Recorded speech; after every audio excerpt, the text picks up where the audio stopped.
Okay, we're going to call this meeting to order. And we have 6 board members present, 1 absent. Mr. Porter is absent. Is there any public comment on closed session items? Oh, hey, Supporters here. Oh, Mr. Porter is here. I stand corrected. Lord. I know you're all happy. Okay. No comments? Okay, we'll adjourn.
Okay, it's 7:04.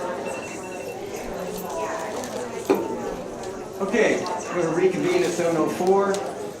Roll call, all members of the board are present. Our student representatives, could you have a seat, please, in the peanut gallery back there? Okay.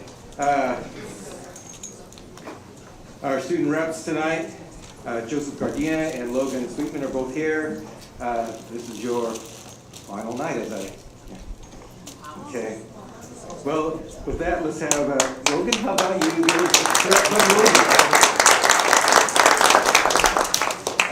Everybody please stand. Right hand over your heart. Ready, begin. I pledge allegiance to the flag of the United States of America and to the republic for which it stands, one nation, under God, indivisible, with liberty and justice for all. Thank you. Thanks, sir. Okay, at this point, I'd like to call a moment of silence. We are saddened to share that teacher Lori Selez passed away this weekend. During her 28-plus years at Lodi Unified School District, Lori taught at Claremont, Lawrence, Davis, and since 2004, Ansel Adams Elementary School. We remember Lori, who impacted the lives of so many children and families, a teacher who tirelessly advocated for teacher advancement and an active participant on many district committees. Lori should have been here this evening to assist in the recognition of 3 teachers who followed in her footsteps by achieving their own National Board Certified Teacher recognition. We extend our condolences to Lori's family, her longtime teaching partner, her many colleagues and friends in the district, the students and staff of Ansel Adams Elementary School, and to all who were impacted by her throughout her career.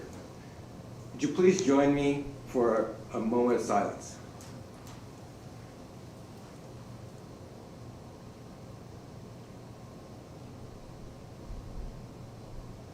Thank you. Okay. And items in closed session to report out in personnel appointments.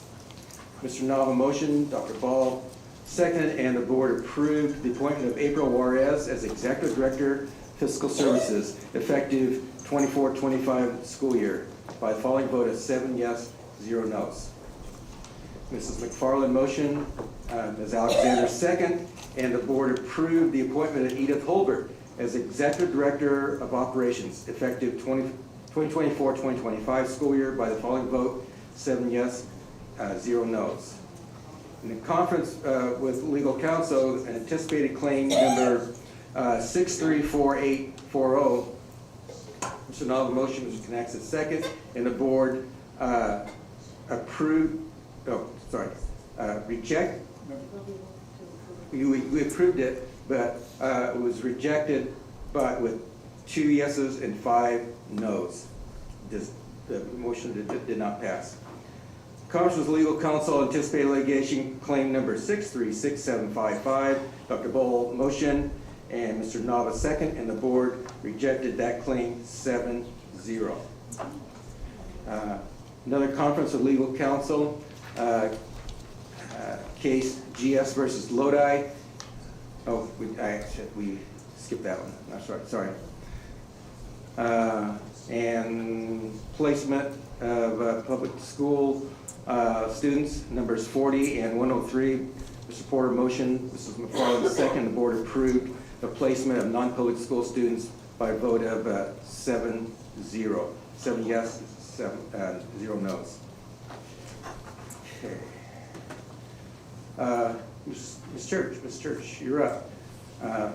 We'd like to present Teachers of the Year awards. And that's why I'm sure you're all here.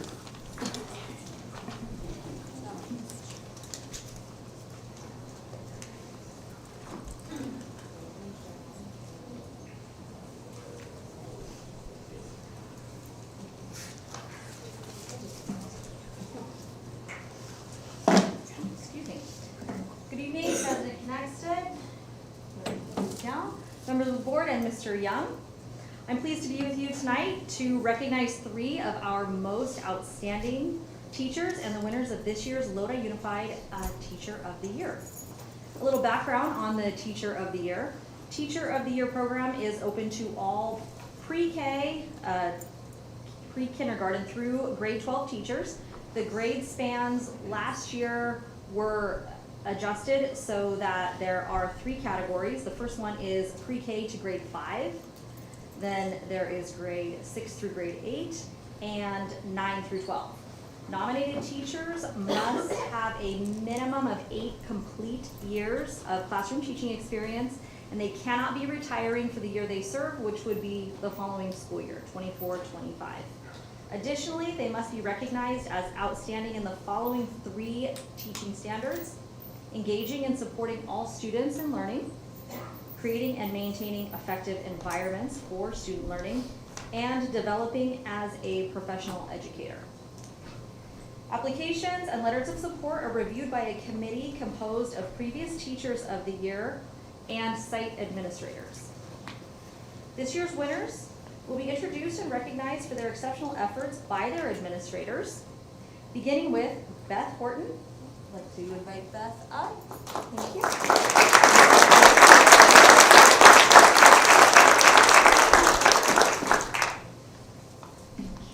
Good evening, board. It is an honor and privilege to stand before you and to talk highly of somebody who has really helped us bring about change and growth and love on our campus. I had the opportunity to have Andrea join our team 2 years ago. It was just one of those random, very fortunate assignments. Raphael called me up, said, "Hey, I've got your new reading intervention teacher. This is who it is." I met with her, and it was like fireworks. I just could see that she and I spoke the same language about the love of reading and wanting all children to succeed. She jumped in with both feet on our campus, and it's a delicate role. She's a teacher, but she's also a leader, and she's handled that struggle very, very well, being able to come into classrooms, share knowledge, and most importantly, affect the lives of the kids on our campus. Not only does she jump in with both feet, supporting us with reading, she's been an integral part of us learning about the professional learning communities and trying to bring that to our staff so it helps all of our students and our staff make good decisions on what our kids need.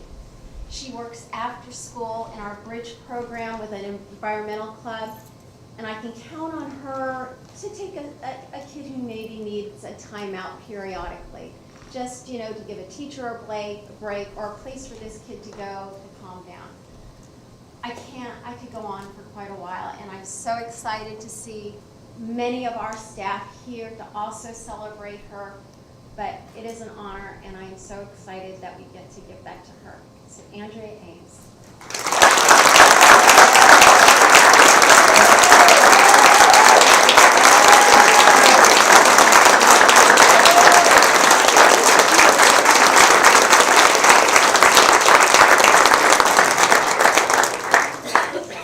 Thank you.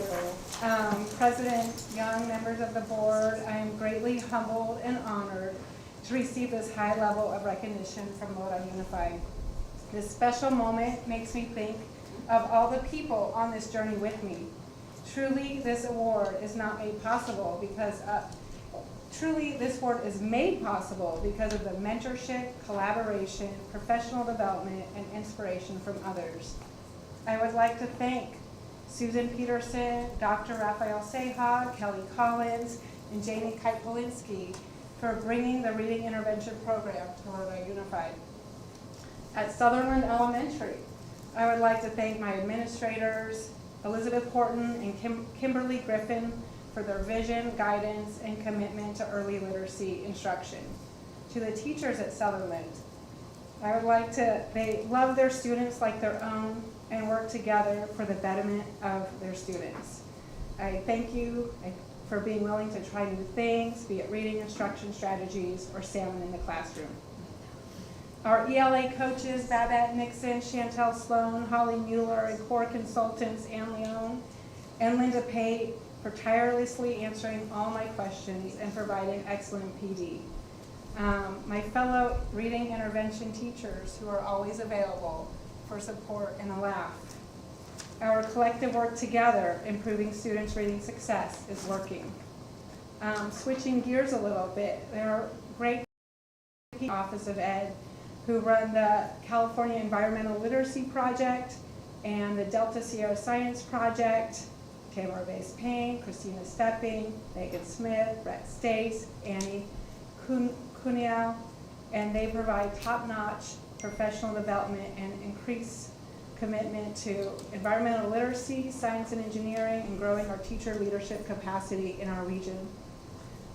Through those networks, I met Sandy Starr, Lodi Unified Science Instructional Coach, and together we co-founded the Lodi Environmental Literacy Initiative, and I couldn't do that work without her or those professional developments. Just today, we finished our last PD of this year, and I'm so thankful for her partnership. Keep your eyes out for nature journaling and exploring our region's natural resources next year. We'd love to have you out there. And thank you to Dr. Robert Soley and Jennifer Tillett for supporting Sandy and I and bringing these PDs to Lodi Unified. These experiences really help students connect with nature, become better observers, ask better questions, and make connections with the world around them. And since I know my parents are watching on YouTube, I want to thank them. I always thought I would make a good teacher, and my partner Steve for holding down the fort while I work on these projects to support our students. Thank you all.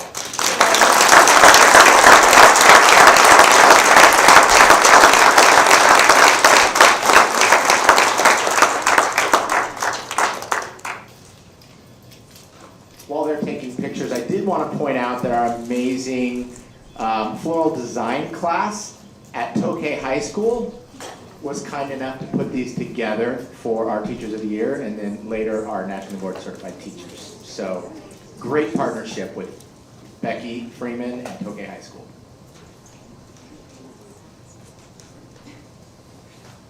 Okay, for our 6th through 8th grade winner, I would like to welcome the principal of Lodi Middle, Cassandra Iwamina.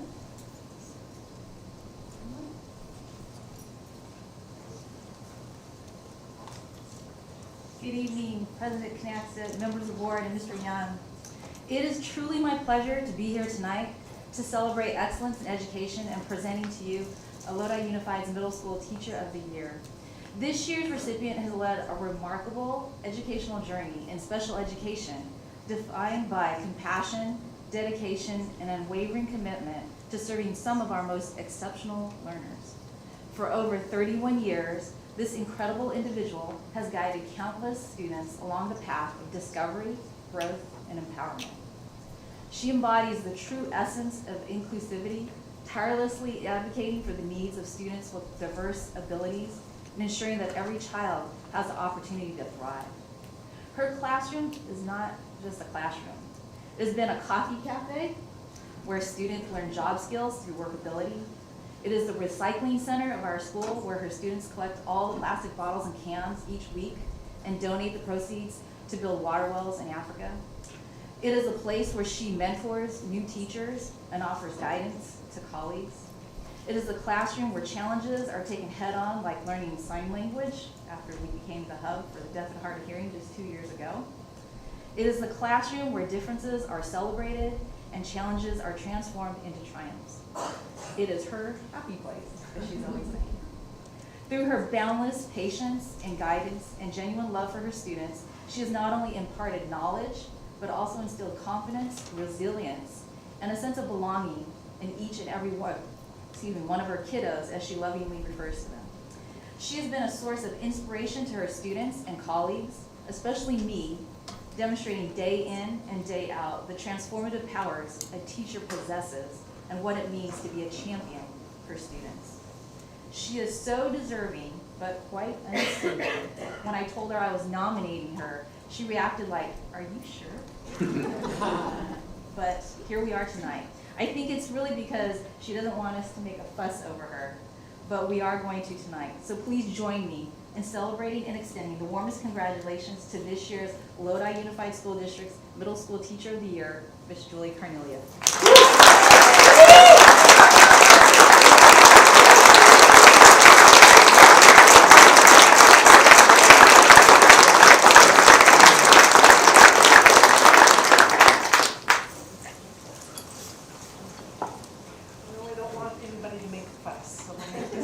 Too late. Look, Mom. Superintendent Young and members of the board, I'm just deeply honored and humbled to stand before you as being selected for Teacher of the Year for middle school. It's a privilege to be recognized among such talented and dedicated educators. Many of these teachers inspire me daily with their passion and their commitment to our students. I would like to express my gratitude to Cassandra for seeing the unique challenges and joy of this special education teacher. You helped me and encouraged me to use my unique teaching strategies and nominated me for this recognition. Thank you so much. Collaboration with other administrators, which are here, thank you. My paraeducators, we could not, special ed teachers could not do their jobs without paraeducators. And many of the classes,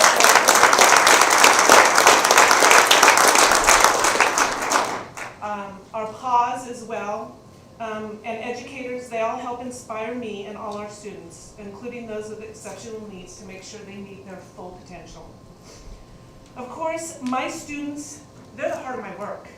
They are the reason why I come to work every day. They encourage me and fuel my enthusiasm for teaching students with exceptional needs. I want them to always remember that they're an integral part of every community that they are in, whether it be a school community or a sports community, that they matter. The support of my family throughout my 3-decade career has been instrumental in my achievements. My mom, and I know he's watching, were the foundation of my lifelong dream of always wanting to become a teacher. My 2 boys, Nicholas and Noah, they always encourage me and foster my love of continuing to learn. I could not have continued my career without the support of my loving husband, Peter. Peter, our boys, and many friends have been my pillars of strength throughout this whole process. I would like to renew our commitment to including students with exceptional needs as we recognize this success. It really saddens me that there are so many open positions in special education here in Lodi Unified.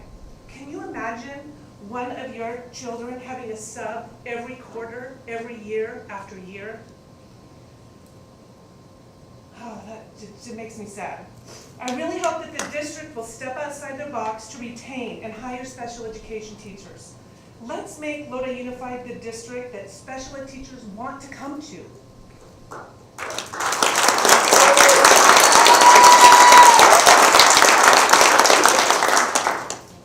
While the special ed stipend and having our own SELPA is a positive, we need to do more, like hire secretaries for school sites that have special ed programs, offer more release days, reduce caseloads, and have a curriculum special ed coach for elementary, and for middle school, and for high school, and offer adjunct pay for IEPs done after school hours.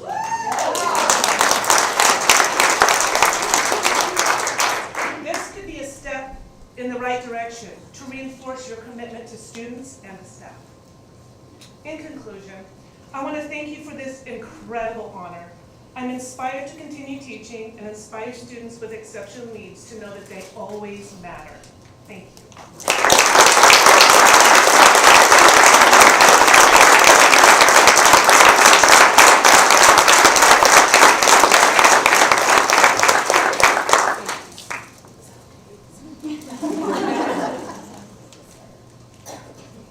Oh, do you want to see my plaque?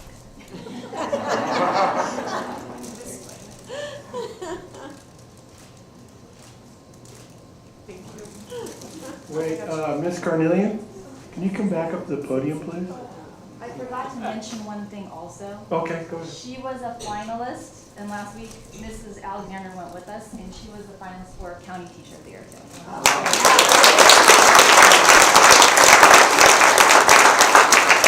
Next, Mr. Porter. I'm not trying to embarrass you. I've known you for what, 15 years? 20? You and Peter have been such warm friends to me. You take me in your home and so forth. And I had the luxury of coaching both your children and being a part of their growth from little kids all the way up to adulthood. With all of that and the trips that we took together where you were riding shotgun, feeding me candy to keep me awake, you always were talking about your classroom and how much it meant to you and your kids. And I remember when they made you a learning challenge, if I said that correctly? Our hearing challenge. And you took that on without any... The deaf, hard of hearing. Hard of hearing, sorry. Got to say the correct words here. But you took that on without any PD and you dove into it with both feet. And that just shows to me the character of you and your family and Peter. And we're going to get this job done. And 30 years, my God, we are so lucky to have you as a teacher. And I can think of nothing more deserving than this award. Should have happened sooner maybe. But your students benefit from you and your warm personality. And I know Lodi Unified benefits from you. And myself, you've helped me through a lot of times where I needed your energy, effort, calmed me down when I was on a pool deck, yelling at some referee. Peter, though, of course, is right next to me ready to fight the referee. But we had great times. And I'm loving this tonight. It's awesome that I could be a part of it. And it's awesome I could say these words about you because they all mean a lot to me. And they're all really well deserving. You are a rock star. Thank you.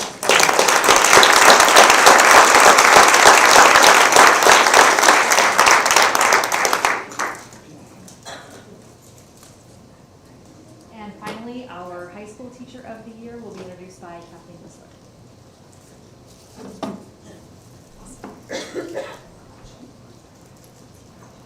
Mr. Knackstedt, Superintendent, other members of the board, and everybody else in the room that's here for exciting stuff tonight.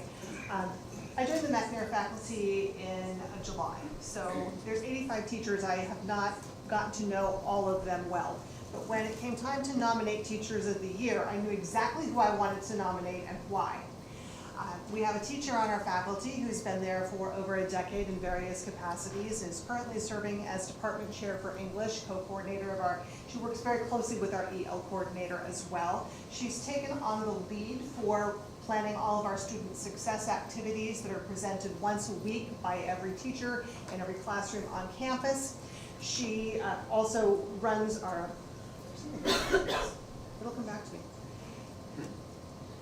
Anytime you need something done, you say, would you be willing to help with this? And the answer is, sure, I'd love to. When do we start? When I said, I would really like to have work experience on our master schedule next year. Can you do that? Sure. How will we make that work?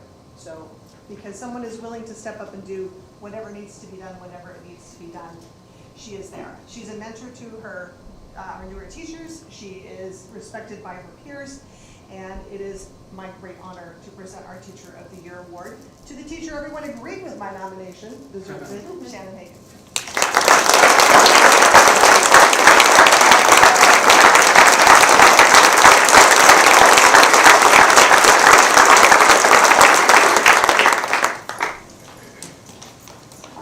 Good evening, Mr. Knackstedt, President Knackstedt, members of the board, and everybody that's here.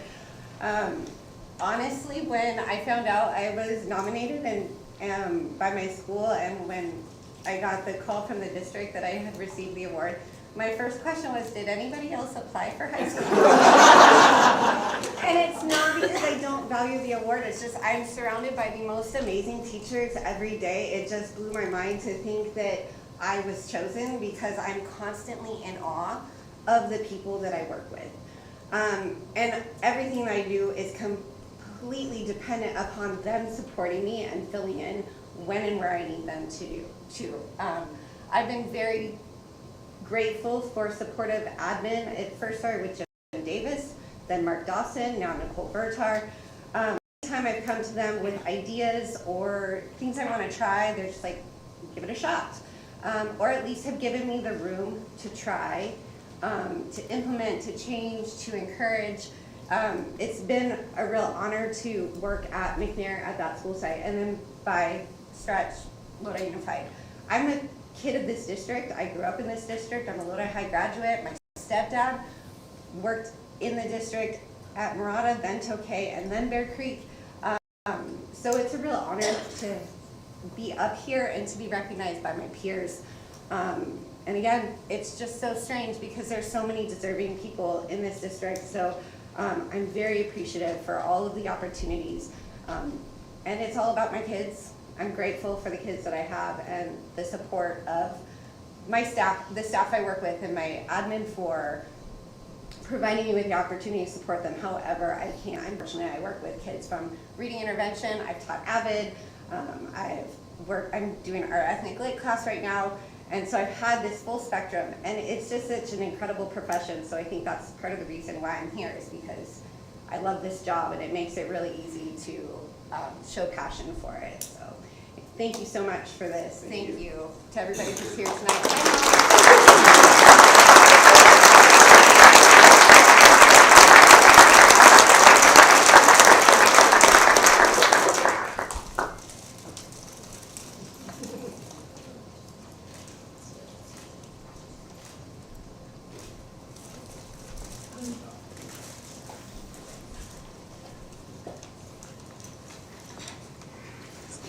Got it. All right, and we're not done yet with our recognitions.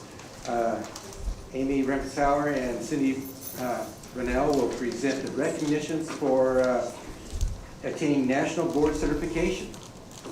Good evening, President Knackstead, Superintendent Young. It's going to be myself and Melissa Shepherd this evening. To the top.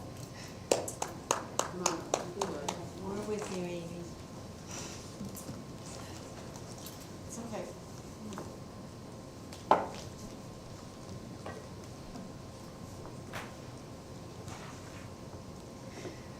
Lori Celeste.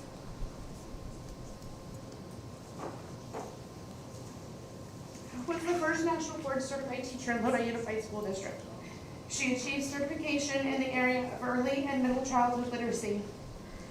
After she earned her certification, Lori set out to provide support for educators around the nation who decided to work towards this accomplishment. Lori worked with CTA along with state and federal legislative bodies to get National Board Certification further recognition in the state of California, as she knew students benefited from having National Board Certified teachers. We, as an educational community, are honored by Lori's groundbreaking work related to National Board Certification and her unwavering passion for education, the students of this district, and the teachers in which she supported every single day of her career in Lodi.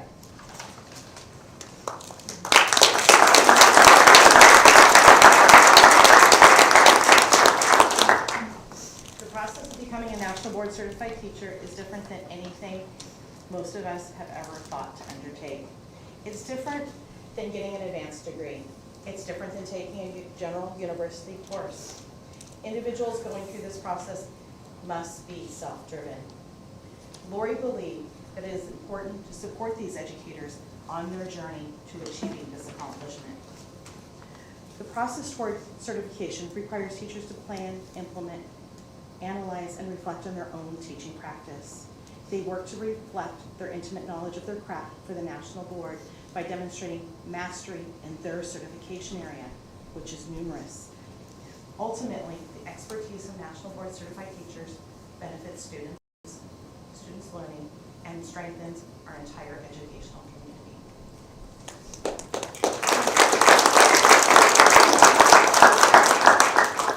Tonight we are here to recognize the 3 newest National Board Certified teachers in Lodi Unified, along with honoring Lori's dedication to this profession. These teachers have put in endless hours of work in their effort to demonstrate accomplishments as experts in their field. Their hard work and dedication to their students has resulted in their acknowledgement as National Board Certified teachers. Our newest National Board Certified teachers are Lori Johnson from Middlewood Middle, who's certified in early adolescent English language arts.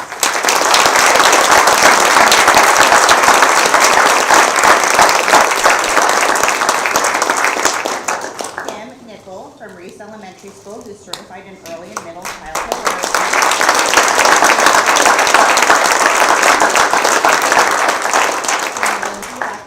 From Larson Elementary School, who's certified as a middle childhood generalist.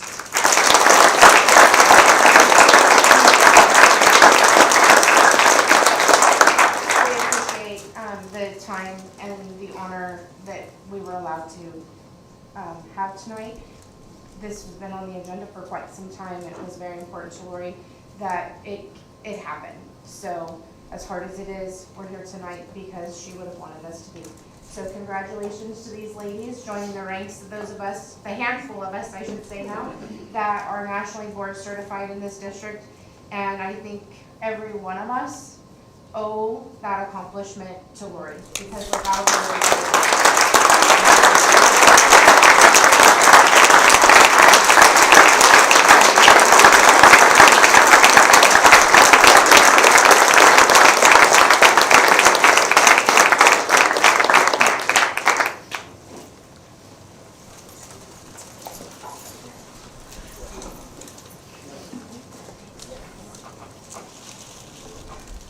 Okay.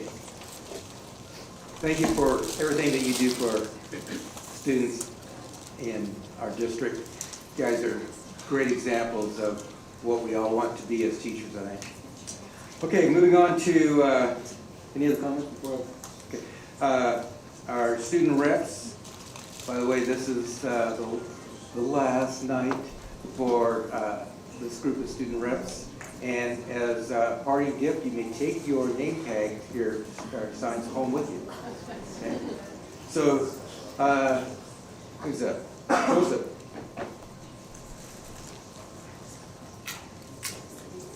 Thank you, Mr. Young, President Knappstead, members of the board. I am Joseph Gardia, the ASB president of Ronald E. McNair High School, and I'd like to share my last and final report as the ASB president on behalf of McNair to the Board of Education. Sticking to tradition, I will try and make my somewhat lengthy reports as quick as possible. To start us off, as always, McNair Student Government continues to experiment on how we record and edit our weekly newsletters, and we hope to achieve better engagement and communication with the community through these changes. Our student government will host its That's a Wrap rally on May 17th to kick off the final countdown to the end of the school year. Our link crew and student government have been recruiting for the 2024 to 2025 school year, and with that, the upcoming student activities advisor has been hard at work organizing how McNair student government and link crew will look for the years to come, and election season is on the horizon at McNair, and I look forward to embracing the ASB elect and showing them what it means to be an ASB. McNair's link crew also hosted an after-school rally on March 15th after finals to get students ready and excited for spring break. Moving along, we have some performances, presentations, and some stuff going on with the classes at McNair. The class of 2024 took to McNair's quad and left their mark on our school by dipping their hands in paint and leaving their prints on the steps of the stage in our quad. The class of 2024 will be participating in the district's grad walk event on May 23rd, visiting their feeder elementary schools. The class of 2024 will also be planning to hold its senior sunset on May 24th, along with a series of other small senior events to celebrate the end of their high school adventure. McNair's prom, the Starlight Gala. A masked evening at McNair will be on May 4th. I plan to make my outfit somewhat Star Wars themed, given the holiday that day. And McNair CTE students held their last ARC blood drive of the school year on April 12th. Again, with this blood drive, we ran into some issues with our HVAC that we had at the previous blood drive, but we were able to resolve those issues very quickly thanks to the help of the district's maintenance and operations staff. And I heard through our coordinator of the event, Mrs. Gonzalez, that staff member also took the time out of their day to donate some blood to save some lives. And this week, McNair's Juniors started their California Assessment of Students' Performance and Progress tests. And I remember taking my CAPS test, and it was no easy test. And I'd like to take this opportunity to wish them all good luck. McNair hopes to see academic growth through these tests, and we're currently working on an incentive program for students who show any improvement from previous test scores. McNair is hosting presentations from the League of Women Voters in grade 12 social science classrooms to show the importance of voting on April 22nd, and on April 24th, they'll be hosting a voter registration drive in McNair's quad. I've been working with the League, and I just have to say that they are very kind people. We hope we can raise awareness about the importance of voting and civic engagement. Now finally, for events going on at McNair's Drama Club and Theater Department are hosting their spring stage production and their final theatrical piece of the school year, Clue, on stage on April 25th at 4 p.m., April 26th at 4 and 7 p.m., and April 27th at 2 p.m. in the Mamie Star Theater. Admission is free, so McNair invites you, the board, to come out and see the amazing production we have to offer for you.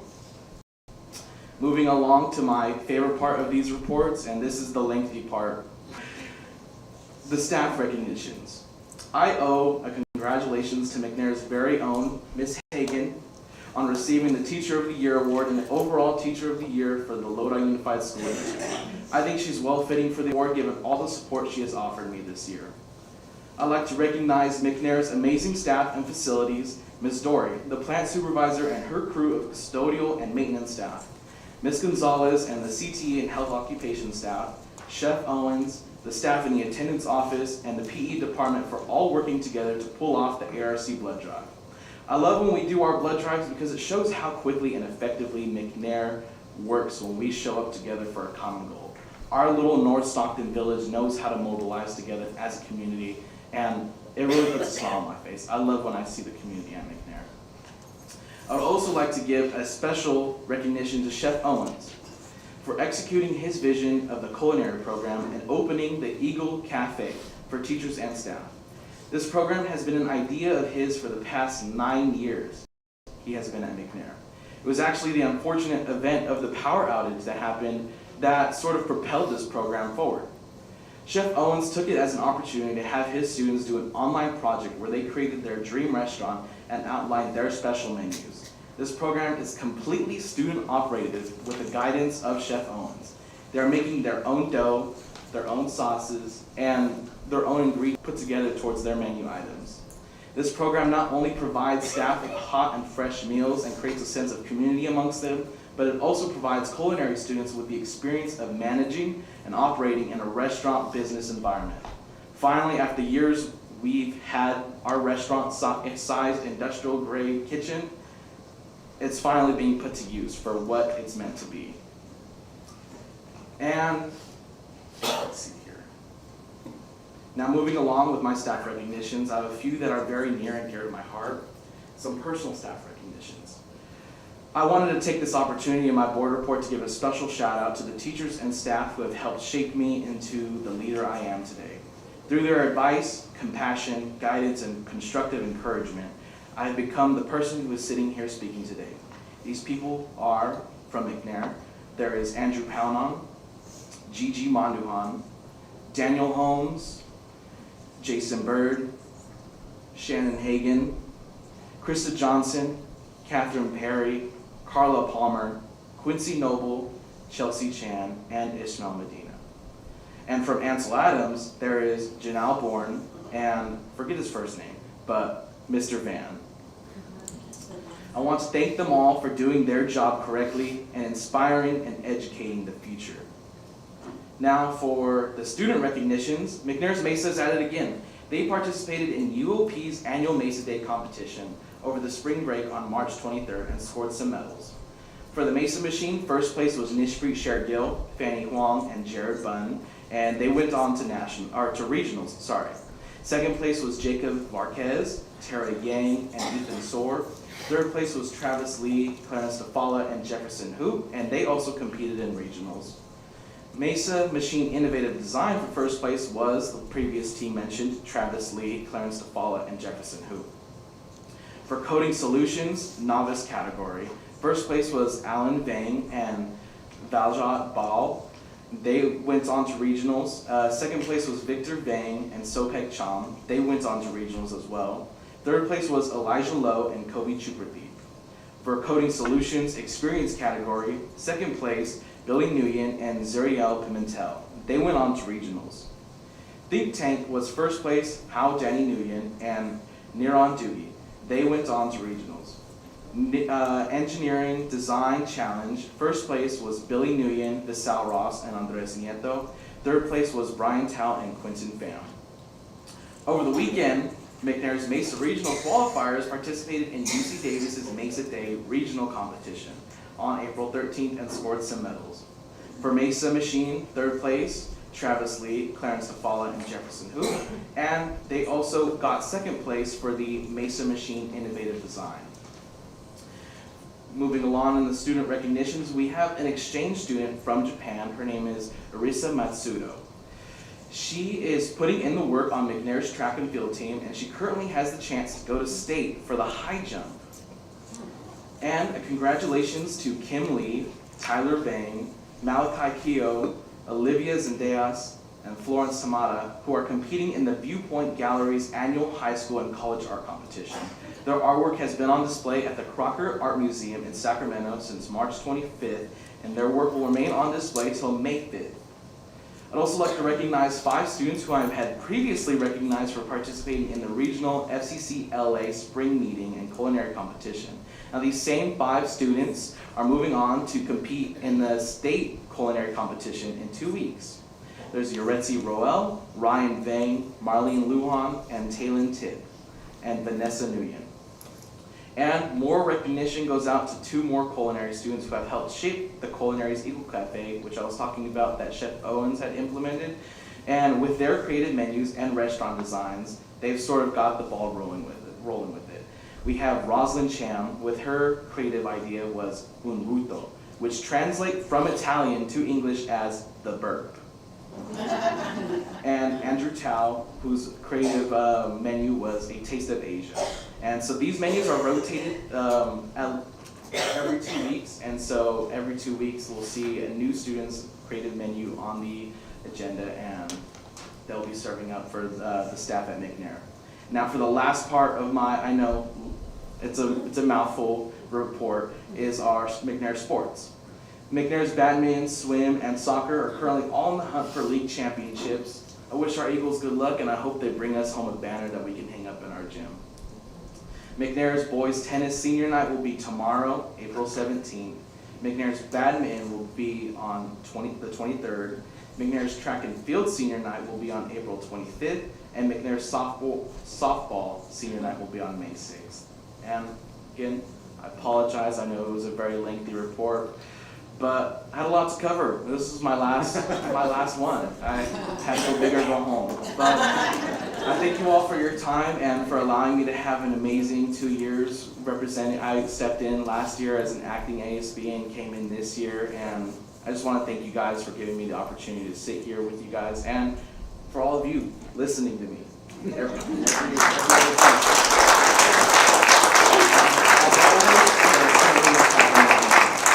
Thanks, sir. Okay. Well, hold on a second, I gotta ask, so what are your plans for the future? I plan on going to UOP in the fall for a bachelor's degree in political science and hopefully get some internships, maybe with the city of Stockton or in DC. And after that, I plan to go to UOP for a master's in public administration.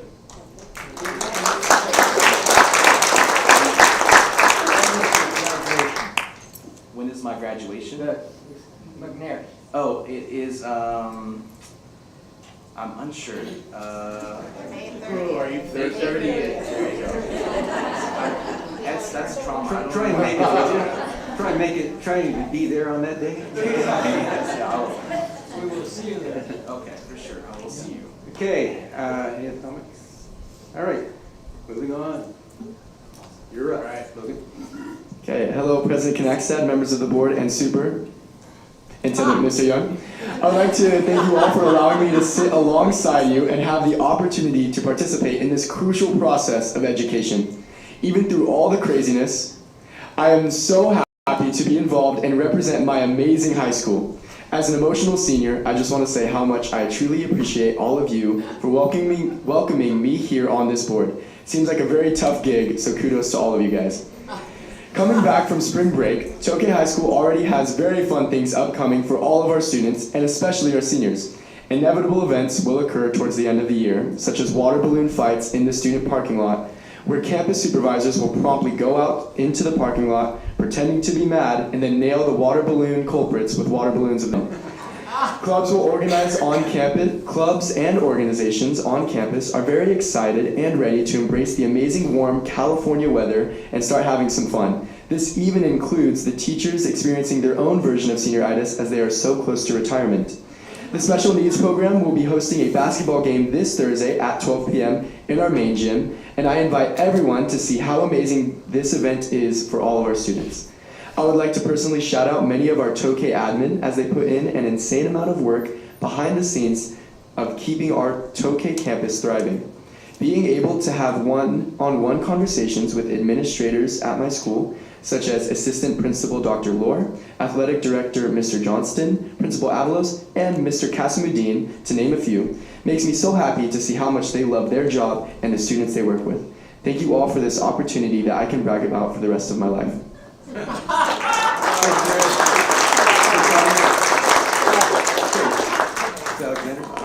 I just wanted to thank both Logan and Joseph, my birthday twin, for all of your wonderful presentations. It has been truly, as a new board member, and you just make me smile every time you're there. Thank you. Your futures are bright, and I can't wait to hear and read about you and all your future successes. So good luck, and thank you for bringing some light to this wonderful, whatever we have, district. No, I was trying to, I'm just going to stop. Thank you. Okay, Logan, what are your plans? Yeah, so I'm going to go to Cal Poly Humboldt and have an insane amount of fun, and I'm planning on being an elementary school teacher, so I will be going into elementary studies.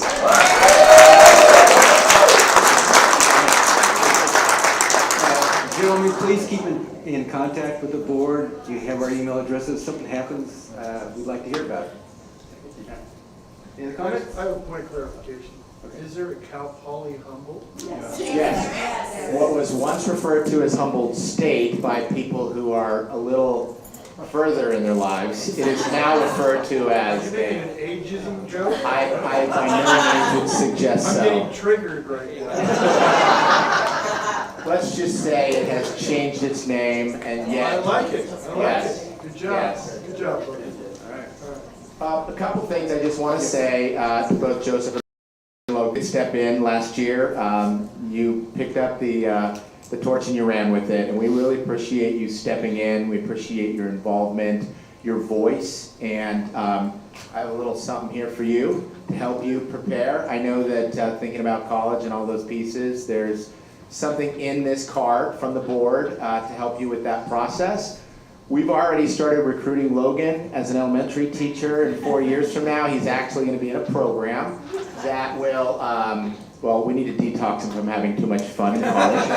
But he will be in a program after 4 years. He will have a teaching credential. So I had a chance to talk to him about that process, and we look forward to an opportunity to hire Logan as a teacher in the near future. So with that, gentlemen, thank you so much for your service to this board and to this district and to our community. So.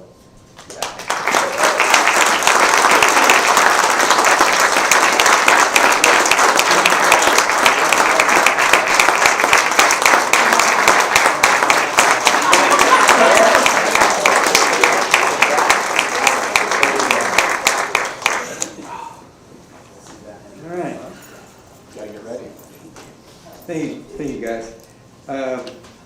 Comments from employee groups. Each employee group representative shall limit their comments to 5 minutes. If we have any employee groups that like you up, LEA, okay?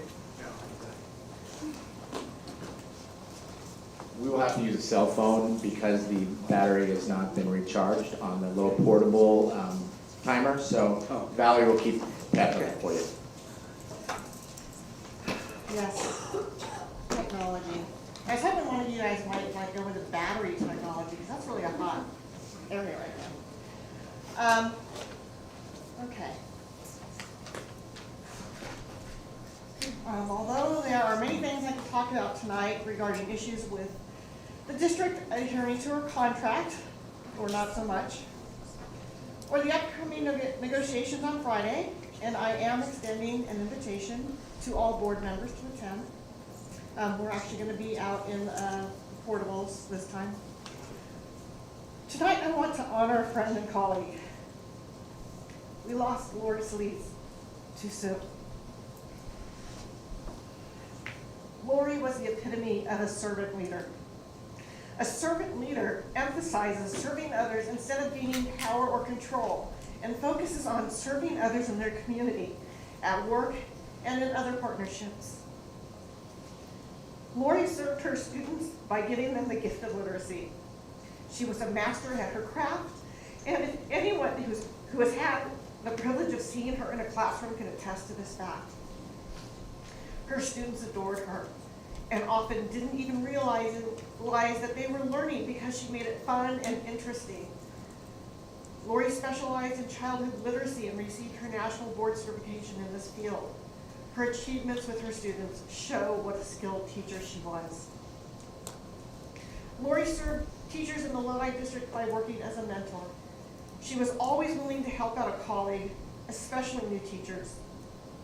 Lori has led several cohorts of teachers striving to achieve their board certification, not only in this district, but throughout the state and nationwide. She is considered an expert in NBCT standards nationally as well. Lori has worked with the RBET committee, trying to bring professional development that was meaningful to teachers and led by other teacher leaders. She wanted all teachers in our district to be competent and skilled. Within LEA, over the years, Lori has been elected to several leadership positions, most recently as vice president. For me, she was a well of advice and always had a calm, measured approach to any issue. Don't get me wrong, Lori was definitely passionate about issues facing teachers. But her approach was to take a look at the collective good and how LEA could move towards better conditions for everyone. I also know that Lori served her church community faithfully, and I know that community will not be the same without her, nor will her family, whom she loved deeply and was completely devoted to. There are certain people who bring a light into whatever room they step into, and Lori Solis was one of those people. A light has definitely gone out in Lodi Unified, LEA, and the community in general. So as we honor Lori, let us also think about respect. Respect and honor go hand in hand. Let us all strive to become servant leaders and to think about the collective good instead of individual authority.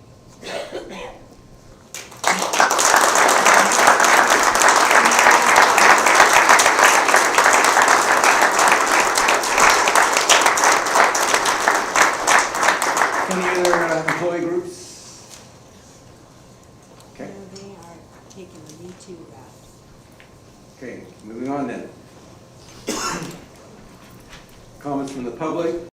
At this time, a 20-minute time period has been set aside for the public to address the board on items not listed on the agenda. Each public speaker shall limit their comments to 3 minutes. The board cannot engage in dialogue about public comments because of restrictions placed by the California Brown Act. Make sure you give your first and last name. I do have some cards. First one is Michael Hunting. Here.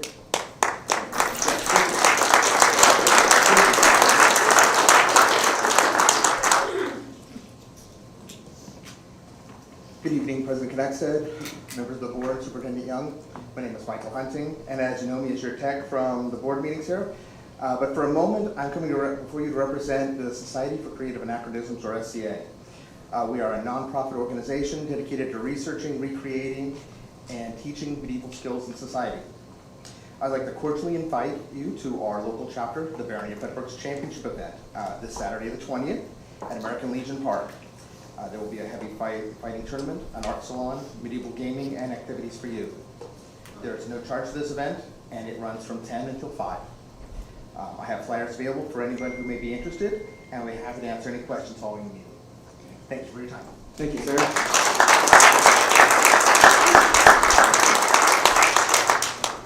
Maggie Ellis, still around? There you are.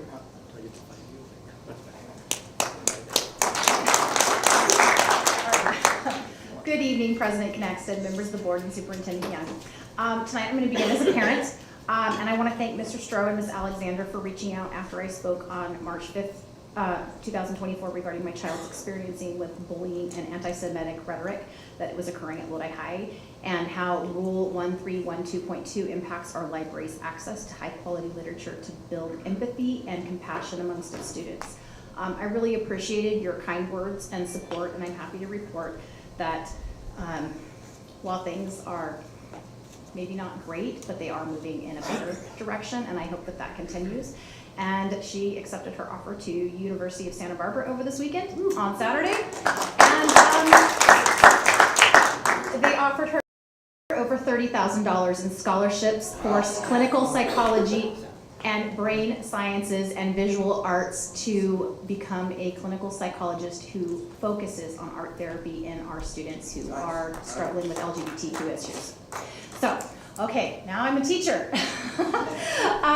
I want to invite all of you, please, everybody, Dr. Solly, you've been out, Mr. Young, you've been out to see our program at Delta Sierra. Please, we have so few days left in the year. Please come visit Delta Sierra to observe our co-teaching program.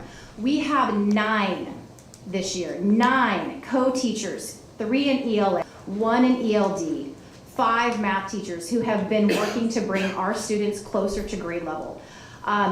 When I spoke at the beginning of the year, we started with 97% of our students at 3 or more years below grade level. We are currently CASP testing, and we are looking forward to see what the outcome of this program has been. I don't know if we're going to be able to maintain 9 teachers next year, but please come see it while it's in action. We'd love to see the work, and especially given the data that will be coming out soon, fingers crossed. I know that our iReady diagnostic scores have shown steady improvement, and I have seen and I feel deeply a difference walking around the campus and visiting classrooms. Students are far more engaged with the academic material, they are becoming more rigorous, and they are becoming more confident students who care about their academics. So please, we're done testing this week, please come see us. Thank you very much. And good luck, gentlemen, it's stressful right now. It's very stressful, so good luck in your endeavors next year.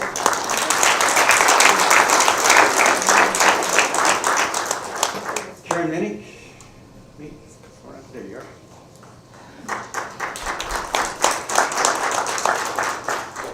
Good evening, ladies and gentlemen. Karen Minnick, Bear Creek High. I'm not going to take up too much of your time tonight.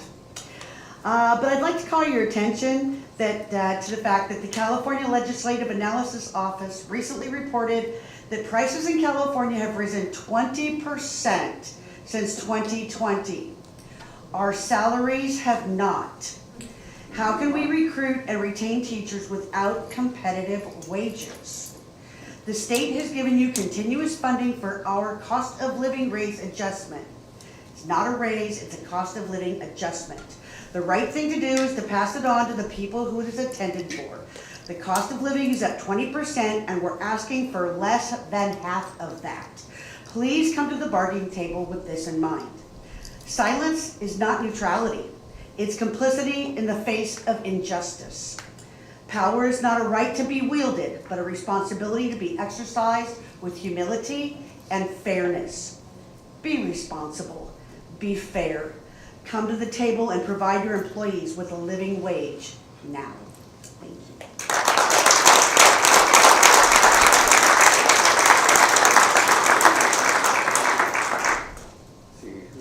Okay, Maggie Ellis. Oh, I did. Oh, Kelly Hansen, sorry.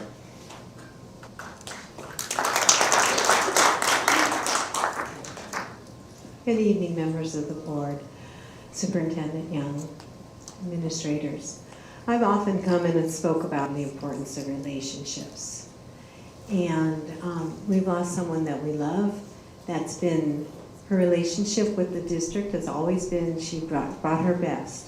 Listening to all the wonderful teachers who were recognized, they all brought their best. I was really happy when Joseph talked about J.J. Moore and Mr. Vang. I used to teach at Ansel Adams, so JJ, what enthusiasm and love she brings to everything. But overall, I'm listening to everyone and I'm thinking about how each and every teacher gives their best in their classroom. They love their children. They want to do amazing things to make them all better. You two make us very proud, Logan and Joseph. Yes, Logan, you too. And, we have relationships with you. Sometimes I see you guys roll your eyes when people are talking passionately here. It makes me sad. This whole period that we're going through makes me very sad. And I saw the Teacher of the Year last week, and he was talking about enthusiasm and how important it all is. And it just seems like this fight is kind of dampening people's enthusiasm for their job. We still love our kids, but we need to start feeling a little love back. Lori gave exceptionally high levels of enthusiasm. I've been here so long, she kept saying, do Lori, do, and I'm like, ugh, I just don't have the energy to do it anymore. I needed a little more of her pep. But she worked tirelessly for us. Your teachers work tirelessly for you. I had student council after school today, then I did a training. I was gonna bring one of our teachers who had a stroke because she wanted to hear, and then she forgot that we had the board meeting, so I wasn't able to bring her. But we need to make a change. And I was talking with someone down at State Council, and last year they got 12.5%. And this year, their CBO, and Leonard, I appreciate everything you've done for us, and thank you, Dr. Sully. We'll miss you guys. But their CBO said, well, we can't give them more than 1% this year. And their superintendent looked at him and said, our teachers deserve more than 1%. Find some money. And they did. And they're all settled. And I'm like, they're already settled for next year. And we haven't even settled for last year. I mean, I don't know, is it this year? This year.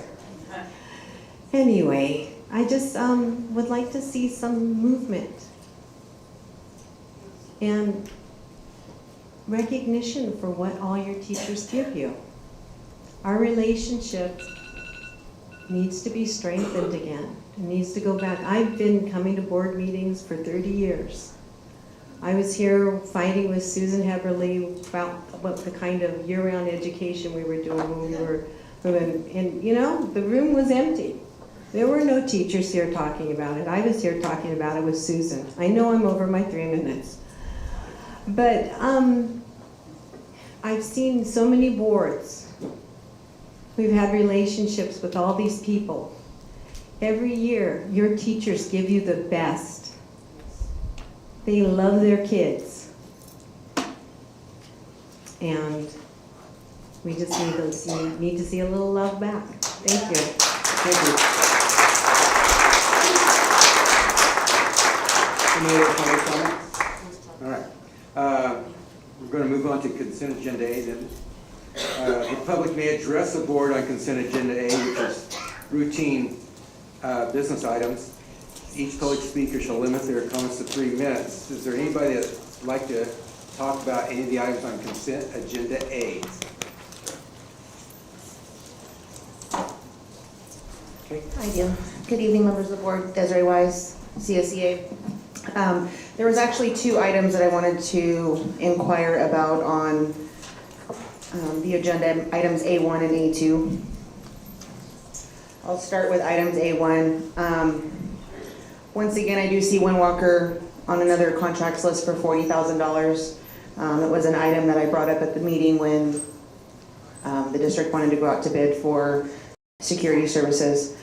Other than having concerns brought up here and a few conversations in bargaining, it saddens me to know that the district isn't interested in trying to do something and make those classified positions.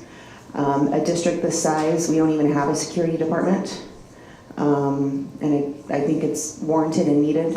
And like I said, I mean, $40,000 at the last meeting and another $40,000 this year, that's $80,000. I could easily fund a few positions. It's completely doable. The other item that I wanted to, actually have a question for Mr. Khan, item A2 on just the adopted budget. On the very, I don't know if it's a typo or not, but I just would like to clarification. On the very last attachment on Fund 01, where it says classified salaries, it says approved budget was $6 million. And then it says at the very last column to the right, what's left is $10 million. Can you tell me where you are? Sure, I think it was the very first attachment, Fund 01, the very last page. And at the last meeting where we had changes of the adopted budget, that approved working budget was $68 million.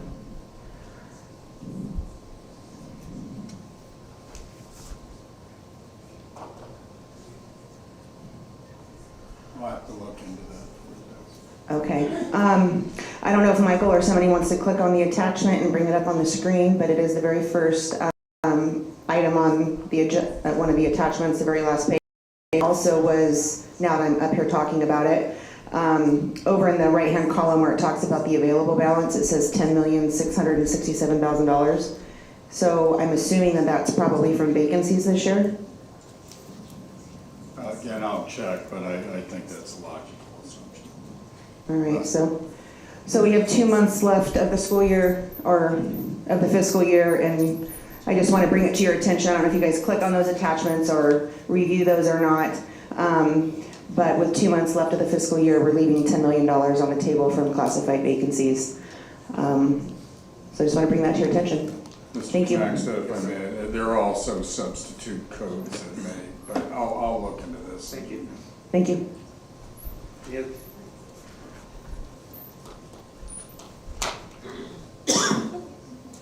President Knackstead, members of the board, Mr. Young.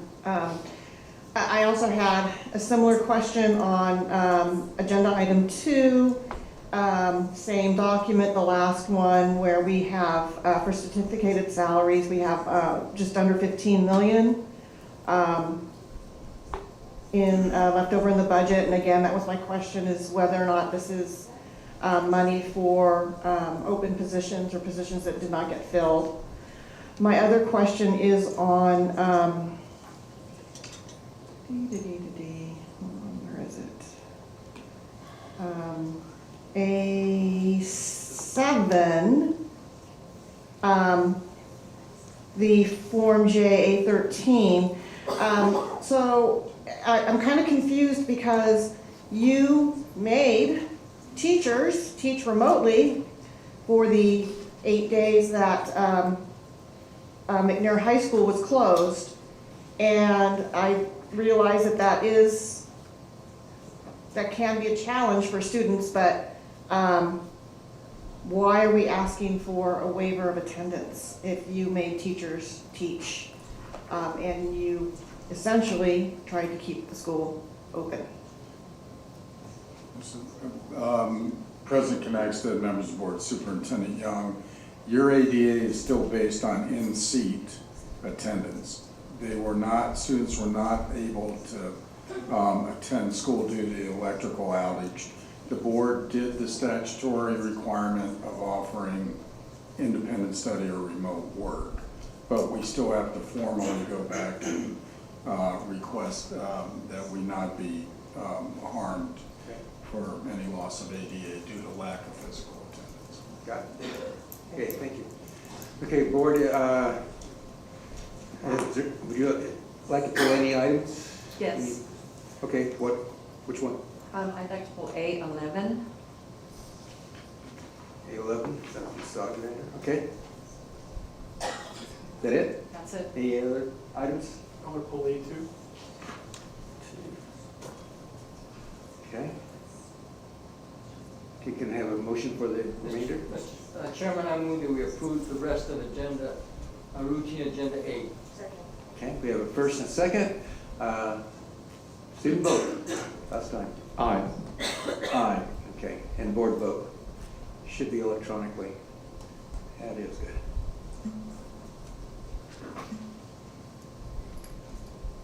Okay, this motion passes 7-0. And we've pulled A2. Mr. Porter. I have a question. Mr. Porter, your microphone. Oh, I'm sorry, thank you. Good. I have a quick question on the last part of A2, all the way down in your first appendix that you listed, or first attachment. You show that we have a reserve of, in the 4,000s of books and supplies, of $97 million. Why is it so high? Mostly your ESSER monies and your restricted cash. Is that is that restricted, the money in 4,000? Yeah, well, 4,000 is comprised of both unrestricted and restricted. I'm sorry? It's comprised of both unrestricted and restricted. And how much is restricted and unrestricted? Give me one moment.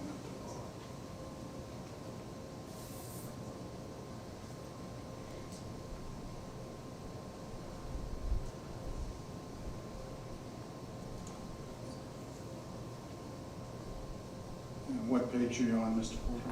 Down at the bottom of your first attachment. I'm on page 5. Page 5 of the first.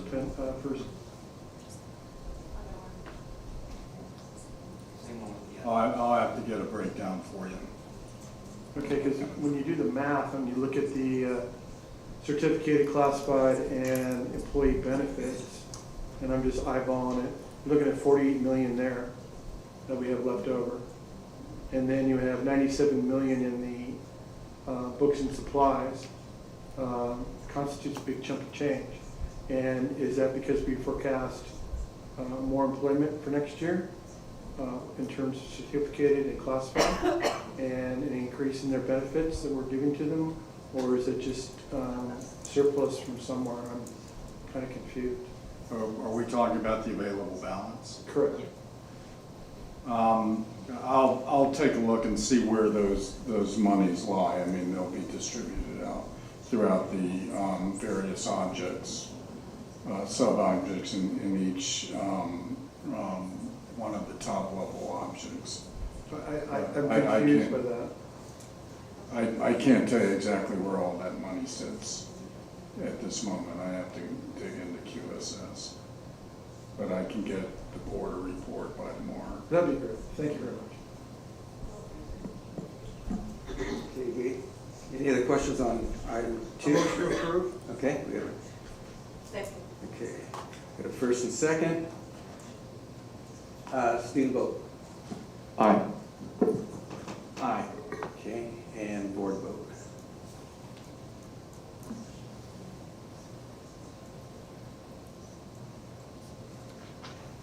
And it passes 7-0. Okay, and then Ms. Alexander, A11. Yes, on the resolution,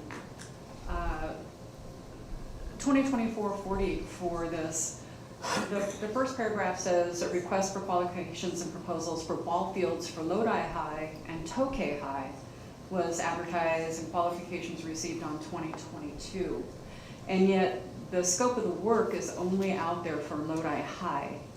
I'm curious as to what are we looking at? Both of these sites are equally in need of softball fields.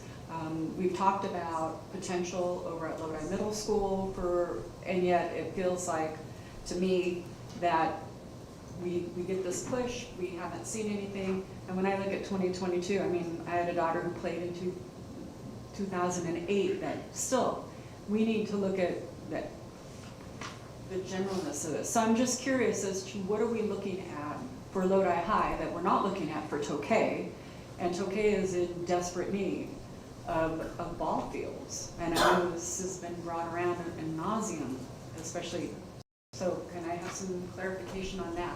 So I believe the last board meeting, the board approved us going to market for Tokay ball fields. This is the subsequent project that we'll put to market. We're just not as far along on Lodi High, but we still need resolution to proceed. What are we looking at as far as Lodi? Can you give me? So Lodi is in less need than Tokay per se, but probably the biggest area to address is the softball field. The board's aware that at one point, I think it was a year and a half ago, we captured the northern ball field and turned that into a softball field.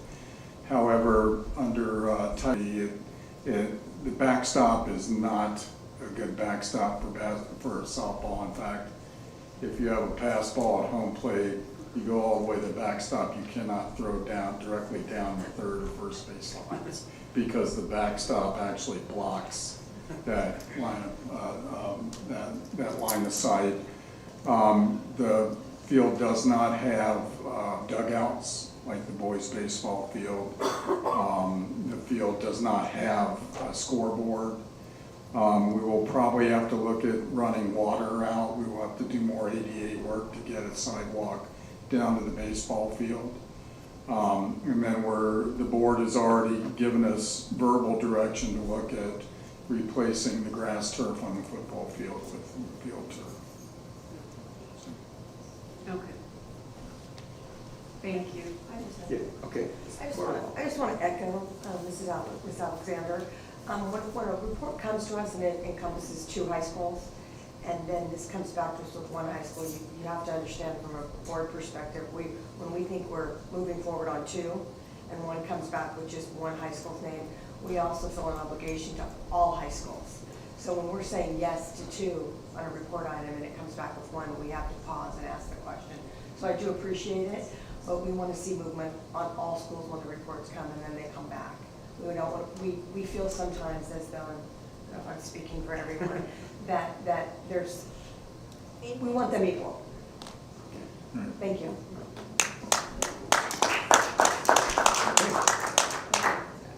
Thank you, that answered my questions on that. Motion then? Motion to approve. Second. Okay, Ms. Alexander's motion and Mr. Nava's second. Student vote. Aye. Aye, thank you. Board vote.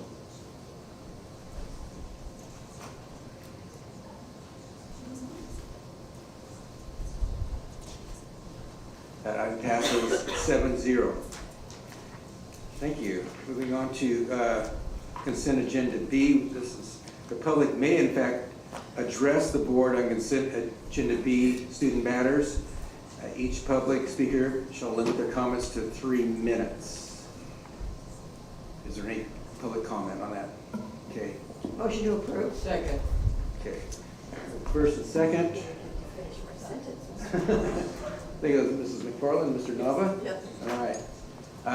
You do not get to vote on these, sorry, but the board does. There we go. And motion passes 7-0. Okay, moving on to the other action items. The first other action item is AB 1200 documents for Lodi Unified School District's employee group, California School Employees Association. Mr. Khan. Thank you, President Knackstead, members of the board, Superintendent Young. This is the statutory information requirement for the subsequent item, which is the CSEA compensation increase. By approving this, the board satisfies its requirements under statute, that being AB 1200 and Government Code 3547.5. Okay. Any student comments on this? Public comments?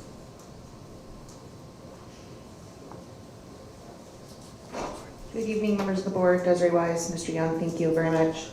I just wanted to bring your attention, I did mention before I would be up here to bring your attention to some of the numbers on the attachments. You will see in the very bottom of the attachment on page 1, the average cost of employee for the CSEA successor agreement is a whole $6,176. It's the average cost per person. Supervisors were the first group to settle. Their average cost was $12,170. LPPA was the second group to settle. Their average cost was $12,627.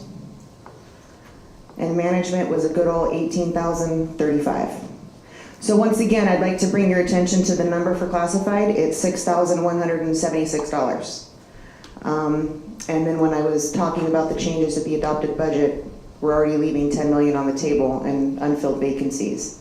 And the attachment that we had questions on was the general fund. It had nothing to do with restricted funds. It said right across the top, general fund. The CSEA, we know who our supporters are, and we want to say thank you. And I want to thank the members for trying their hardest to get something better. And we're going to take our momentum forward and organize for next year and look forward to the school board election. Thank you. Mr. Knax, to make us correct one thing, the general fund is Fund 01. It holds both restricted and unrestricted money. Okay. All right, any board comments? I move we approved item AB 1200. We have a second? It's Dr. Ball. Okay, student vote? Aye. And Logan bailed, huh? Board vote? Your homework. Yeah. There you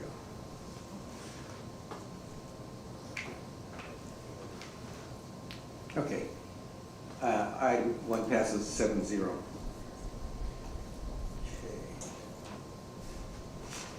Item number 2, this is the approval of a tentative agreement with California School Employees Association. Mrs. Church. Thank you, President Knaxted. You have before you the tentative agreement with the CSEA group for your review. Okay. Any comments from student comments? Nope. Okay. Chairman, I move We have public comment. Sorry. It's me again. One thing I wanted to point out on the last agenda item, when you look at the attachments, I wanted to share with you that there's the box for classified employees for health and welfare is blank. There's nothing being contributed towards that. And also, when you look at the management, AB 1200. Okay, never mind. But anyway, they got a raise on their total compensation, which included their benefits. So like I said, thank you to our supporters, and we are going to be ready to go for next year. So thank you. Any board comments? Okay. Any motion? I move we approve the items. Okay. Second? Dr. Ball? Okay. Board, student vote? Aye. And board vote?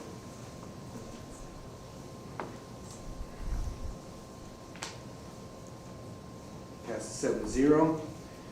Item number 3, other action item number 3, which is the approval of the primary logos for Live Oak and Borchard Elementary School. Mr. Young? Yeah, both Live Oak and Borchard completed the process, and before you this evening is the approval of their logos. Okay. Any student comments? I move we approve. Yep. How about public comment first? And board comments, or Mr. Nava, you ready to? I move we approve. Okay. I'll second. Okay. Okay. Student vote? Aye. Board vote?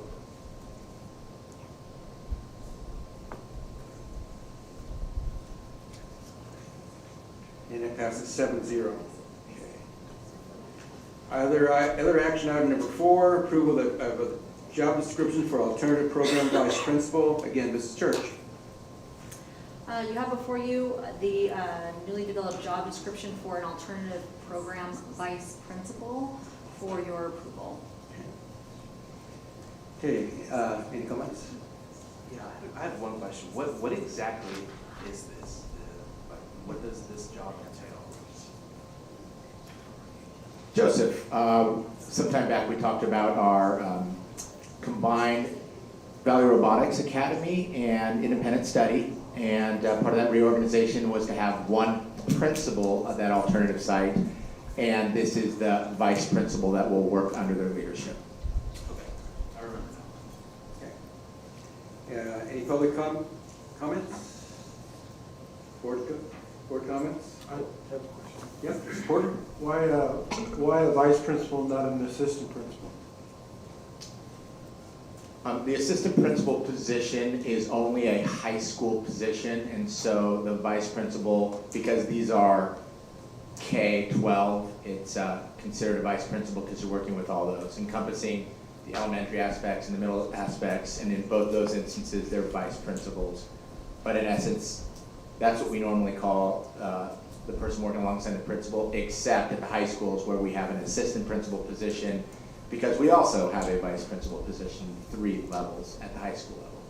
What did we have before this? We had 2 principals, and then we had a 3rd position that was a vice principal that was split up, assisting with the Lodi Digital Academy and focusing on VRA because of COVID and the supports, but that was a temporarily funded position. And so that was a split position with multiple part-time positions, whereas this now is the one position set aside specifically for that alternative site. Yeah, I might be wrong, I'm just going by memory. Wasn't that funded through the previous vice principal?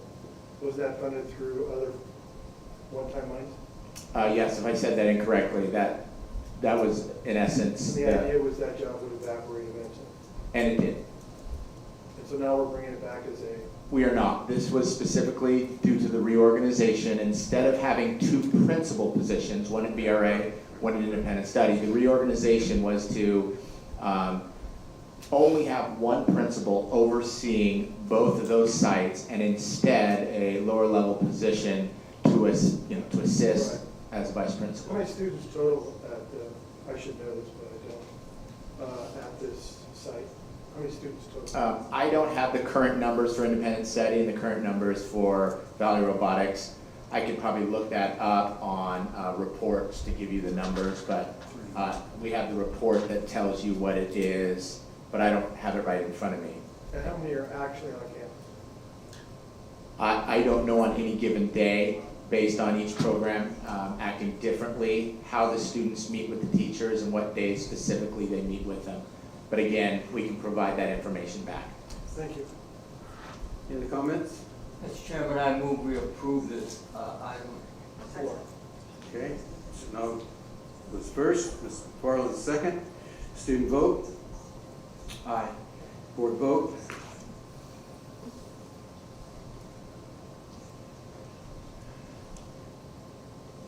And it passes 6-1.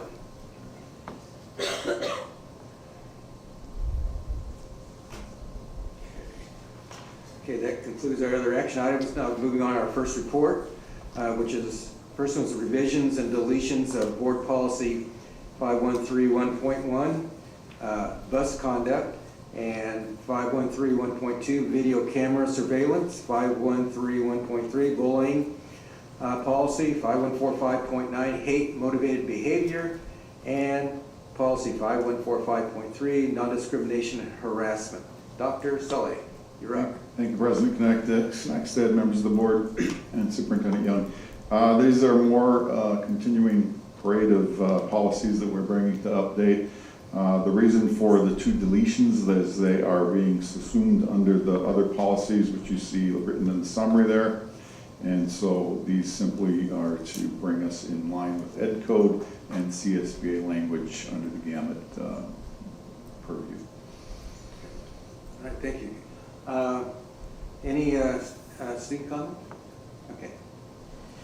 I just like to say I hope that these revisions to these board policies sort of bring what happened at was it Lodi High School with their LGBTQ plus community, like that, the hateful environment that was being created for them. I hope that with these revisions going in the future, we see less of that and hopefully never see that again. So I'm glad that we're sort of reworking that and modernizing what we have right now but I really do hope that we see that these revisions have some sort of impact in our community. Good point. Are there any public comments? President Knext and members of the board. So it's my understanding that these policies are geared at students. Are there other policies that are geared for toward employees who may be experiencing harassment or discrimination?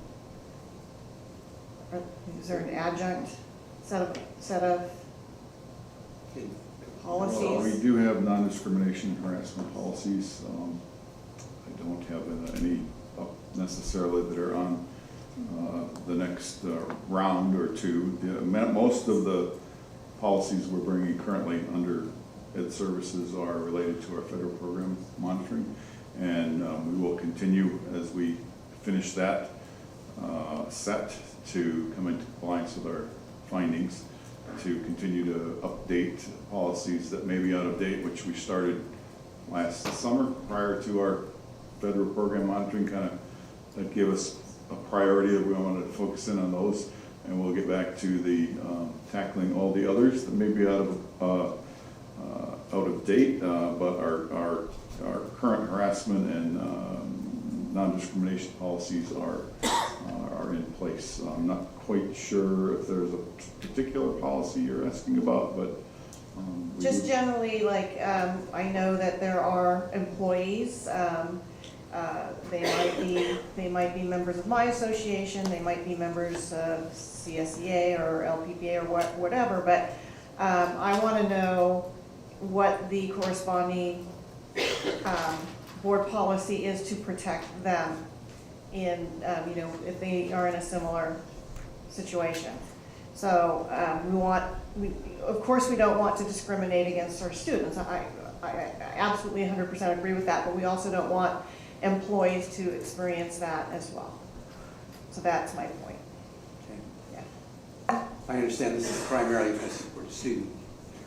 Yes, go ahead. As far as kind of what I'm getting, so their stuff exists for them, correct? yes. And will they be visited in those revisions that are coming in roundly? So Mr. Knext and members of the board, this process of updating our board policies, right now, the ones specifically that are being brought to the board are student-related, instruction-related, and that's specifically the job area that Dr. Sully is responsible for. Our personnel department will be bringing specific policy updates as they pertain to employees, and that'll be coming at a different time. So under the LodiUSD.net website, specifically under the Board of Education, all the policies and rules are listed, and we will continue to bring those for revision from each department head as they come. Ms. Alexander, you have a comment? A board comment. Yeah. I had a couple of concerns with the policy 5131.2 and 5145.9, the bullying and hate motivated. On our original policies, discipline is listed as one of the areas. And on this updated policy, discipline is not factored in there, and I have a big concern with that. Discipline is a consequence for our students, especially when it comes to any type of bullying or hate motivated. And so the fact that that's been removed is very concerning to me, especially if this is for students and they're looking at it. I mean, we don't have to hammer it down, but I feel like we need to include that, that it's not just going to go to a uniform complaint policy, kind of be reviewed. And here it talks about the child that's being bullied, if it's deemed, they may go to another school. And I'm thinking, I just feel like, I mean, if they choose, that kind of thing, where is it? It bothered me that we removed discipline from there when trying to teach these kids that there's consequences for their actions. If there's some way to address this, or bring it back in, or discuss it, or was there a reason why it was taken out? I looked over CSBA and other policies from other districts, and discipline is in there. Well, given that's where we're bringing it here, we will bring it back with recommended changes if the board collectively is suggesting that. And maybe this is worth having a study session over where we can go back and pay a closer attention to this. As we've had so many policy changes, maybe too, it'd be great to have a checklist that we can go through and just check through and take some time to really look at this. It jumped out at me as being problematic. Any other board comments? Okay. Then we're moving on to the revision of board policy 5131.9. This is the academic honesty. This is another one, Dr. Sully. Thank you, President Connect. This was separated out so that we could do a brief report on academic honesty, which incorporates a more recent interest in, thank you for coming up, some of our instructional coaches who worked on this are going to be presenting. It works in the artificial intelligence aspect or ChatGPT aspect of instruction at our schools, and we had Sabina Thompson and Cindy Metler and Alyssa Mueller and some others participate in this discussion, working with our teachers, consulting with student groups and administrators to come up with a policy that makes sense. There's two attachments. One is the policy, which is brief. You'll find in the presentation there's a link to the rule, which is a little more detailed.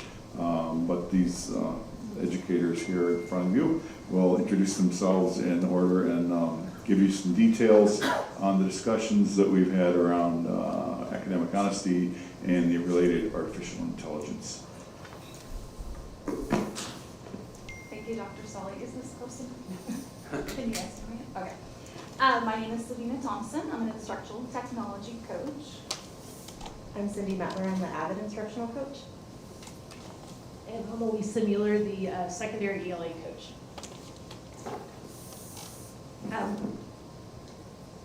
We have two others that were unable to make it today, Sean Campbell and Elizabeth Wright, who are also instructional coaches, and we work together as a team to bring you this policy update today. As Dr. Sully said, we're going to go over things like why we felt this revision was necessary, our revision process, and who are the stakeholders that we involved in this revision.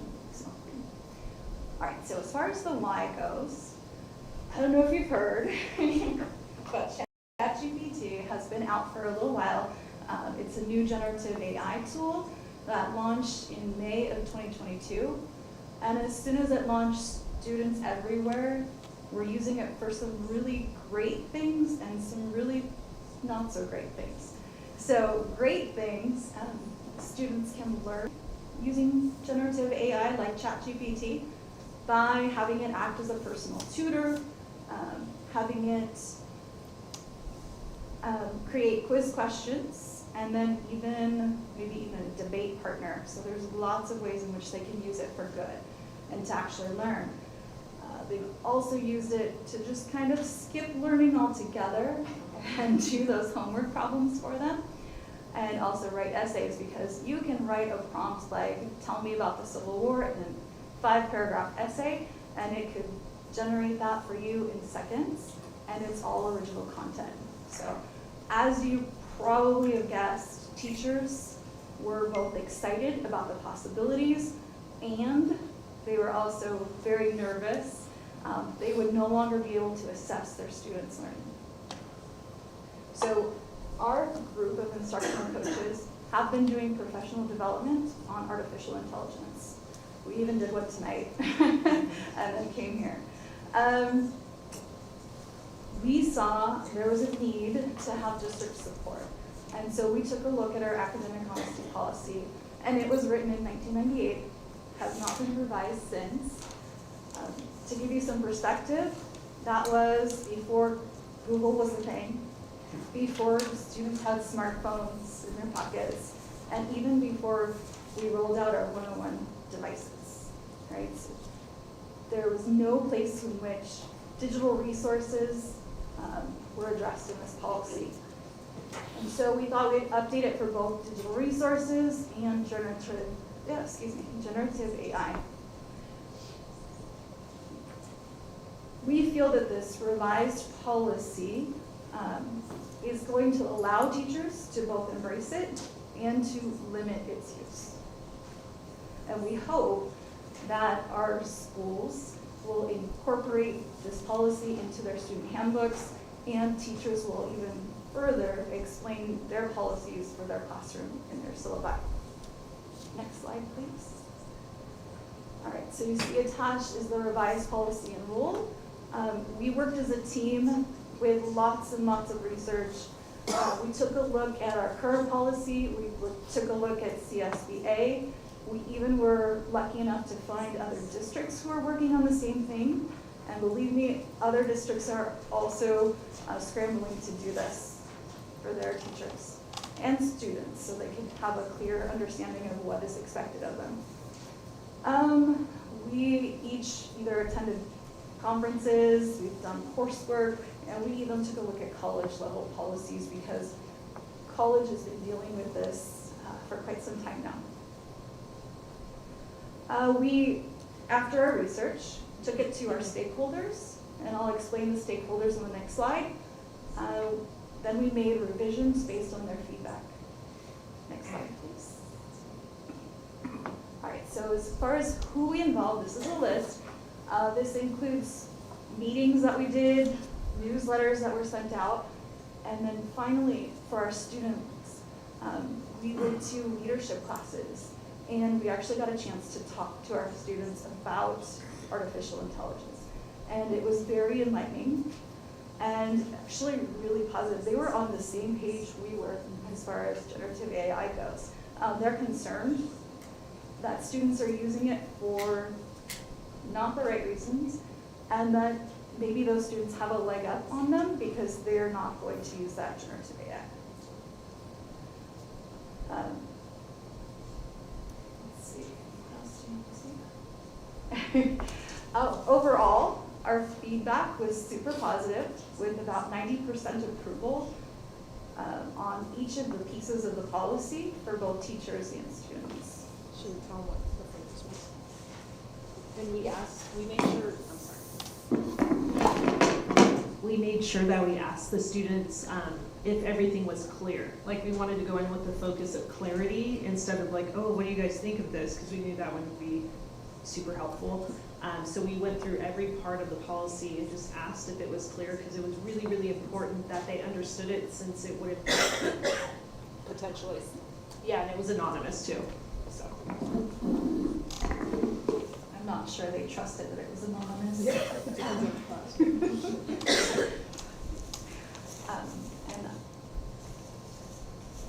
that is about it. Are we allowed to ask or open for questions? Any questions? Okay, do you have any questions on the item? I have one. I have questions. Okay, so not starting, okay, Ms. Alexander? Oh, you want to start. Well, I was just curious, when I was looking through, because again, I've kind of been looking at a lot of policies recently, and the simplicity of this, I'm all about cutting out the gobbledygook and doing that, and I appreciate the simplicity of that. I like that you have really, brought it forth to a lot of different people and put that out there. And hearing that you've already done some PD on that, I was like, yay, that took care of a couple of my big concerns. I guess I'm wondering, did you discuss with other people more in depth? Like, some of the policies that I looked under for AI were super specific in that.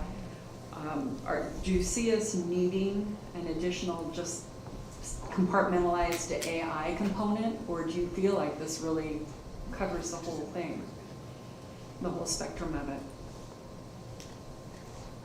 One of the things we wanted to leave it somewhat generalized. That way our schools can make their own rules that fit within this policy. Dr.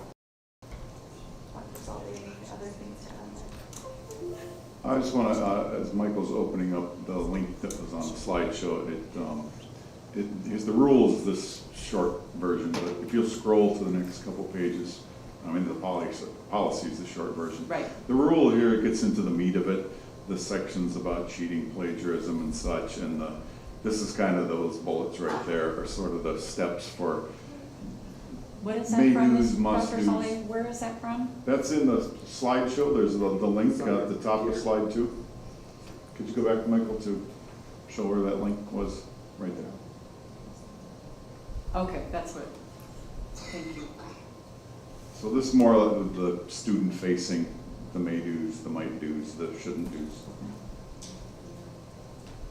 Is that the piece of clarity that you're looking for? Thank you. Thank you for your time too. Appreciate it. I mean, we had a lot of fun working with students. Yeah. We went to all 4 comprehensive high schools, 2 middle schools, and we also visited middle college. So that was, I think that was the best part of it. Dr. Ball? I'm just very grateful that you've addressed this and addressed it in detail with the rule that follows the policy. I appreciate that. Thank you. The children in future will appreciate it. Those who don't use AI. Yeah, I have a couple questions for you. How many teachers did you, and what subject areas were they from? Great question. So while we shared our policy with every single teacher across the district in a newsletter, not all teachers were quite willing to fill out our questionnaire. They just sent us kudos. They felt that this policy was needed and basically approved. Yeah, I sat in on quite a bit of the AI stuff at the CSBA conference. 2-3 days of it. It was very interesting what each school district was doing. Yeah. And most presentations were done by teachers. And it seems to affect mainly English, social studies, some science. And of course, I'm probably missing somebody somewhere there. But their main concern, one of the main concerns was, how do you verify the student's voice in their product that they're giving you as a teacher? And if you call them on ChatGPT, where is the district going to stand with that teacher? You're absolutely right. Our teachers were equally concerned. Our second professional development, we did address this, and Lisa did a wonderful job, so I'm going to pass this over to her.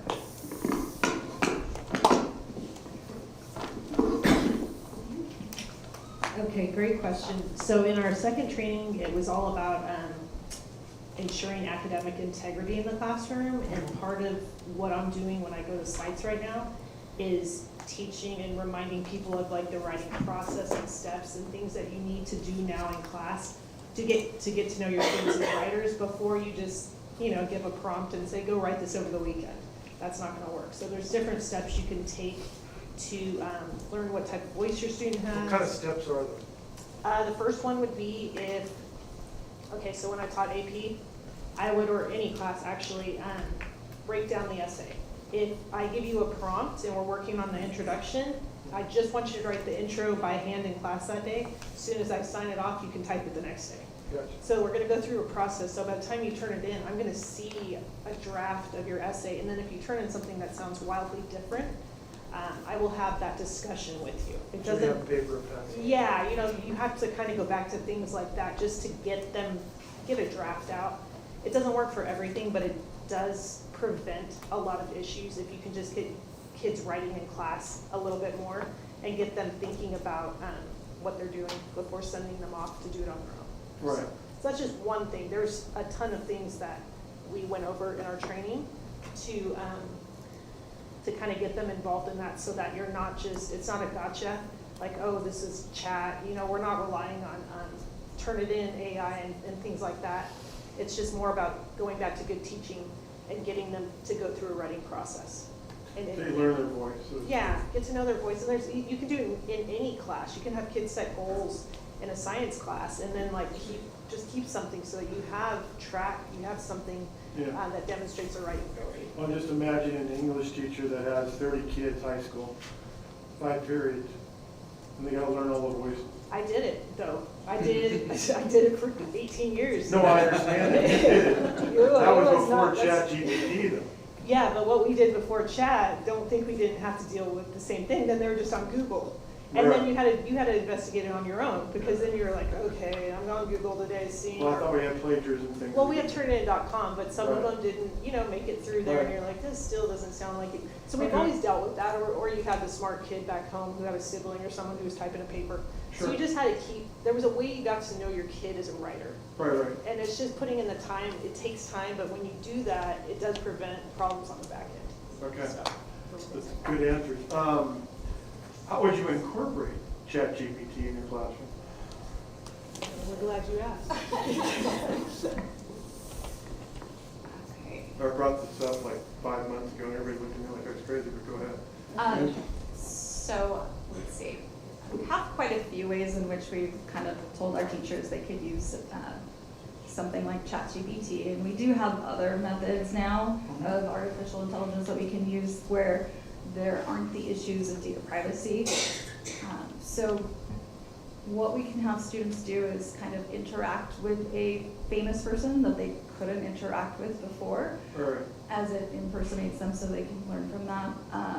They can practice a debate, and the generative AI can just tell them where there's errors in their logic. Right.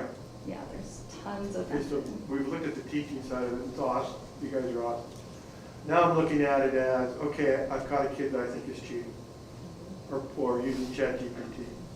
I have it in my syllabus, and I gave it a handbook, whatever you want to call it. But each teacher might be different. You might have AP at Lodi High, and AP at Tokay. They might vary. So why wouldn't you do a universal? So if you look at that last statement on there where it talks about Academic and dishonesty. right. Where's the teeth though? What's gonna happen to that kid?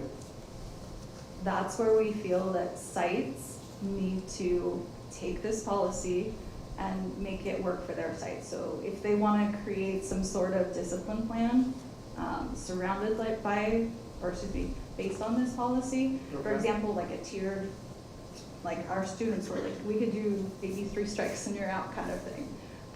Sure. And again, the issue of being different among different teachers, different school sites, I mean, that goes for a lot of education. Right, Yeah. right. I just also look at this legally, where a parent can bring in a lawyer and the teacher gets hammered. And where's the district in this? Well, you're gonna hang the teacher, I think, that's just my philosophy. I think it has a lot of great things to do for kids and a lot of great things for teachers too. And I think you've done some hard work here, which is good. You said you handed it out to teachers. How many replied? Actually replied? On our form, Yes. 53. Out of 1,400? Mm-hmm. Thank you. Mm-hmm. I don't think they're having the problem, that's why you got 53. I agree. Thank you. Yes. Before we move on, Mr. Porter, I'd like to say happy birthday.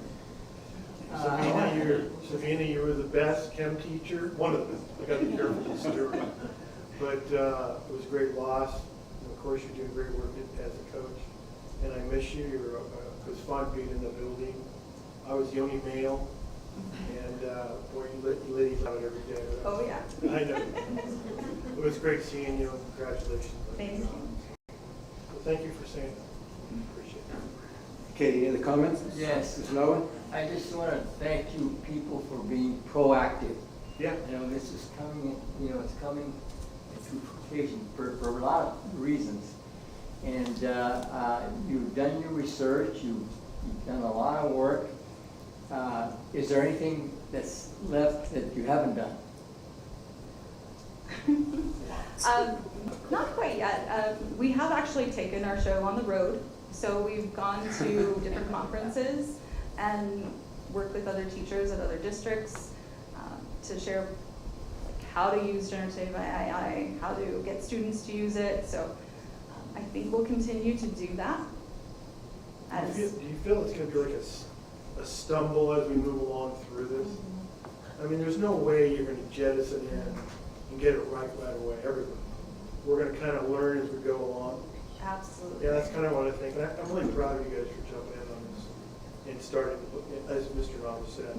And I think we're going to learn lessons on what's navigating it. Great. Good work. Thank you. All right, thank you. Okay, you have a quick comment? Same thing, I kind of echo everybody else, but thank you for doing this work. It's obviously long overdue, and you guys probably know way better than me that this stuff is speeding up, changing faster and faster all the time. 3 weeks ago, a buddy of mine was just telling me how he's talking, using his chat GPT or whatever, and how he's teaching it his voice to talk to his employees. Right? So first it was too formal, then it wasn't, then it asked for samples from him, and as it went, it changed it into his voice. And he thought it was kind of creepy, but it saved him a lot of time. Well, Mr. Young uses it all the time. You're about to find out. So anyway, I just wanted to thank you guys for doing it, because this is tough, and I don't think it's going to get any easier, because, you know, you find one way to get around the wall and plug that hole. And anyway, thanks. All right. Kids are smart. I just want to thank Dr. Sully for trusting us to do this work. Yeah. Okay, we all need a rule book, and this is simply, a rule book for this new technology. So it's going to be difficult in enforcing these rules, I think, but that's your job. Thank you for the work you're doing. All right. That's about it for this thing. Then. Oh, I can't. May I speak about this, please? Well, we've already had public comments. How long are you going to talk?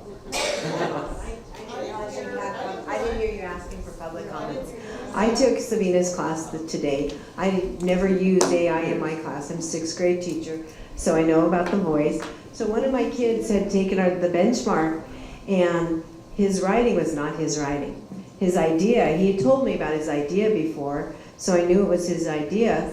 And I said, honey, did you go and use a chat, GPI, whatever it's called? See, I don't even know what it's called. And I said, did you use any artificial intelligence to help you? And he's like, no, Miss Hanson, I didn't. And I'm looking at him and going, this class is so full of liars. Anyway, I said, honey, I know this isn't your writing. I said, no, this is your idea. But the good thing about it was I made him write it out on paper so I could give him the grade for the benchmark that unfortunately he earned. But what I was thinking for him for his future, he was able to put enough information into, what do you call that? Well, what's that thing called? The message. The message that you give ChatGPT to do its thing. And he was able to have his feelings come out beautifully in this essay.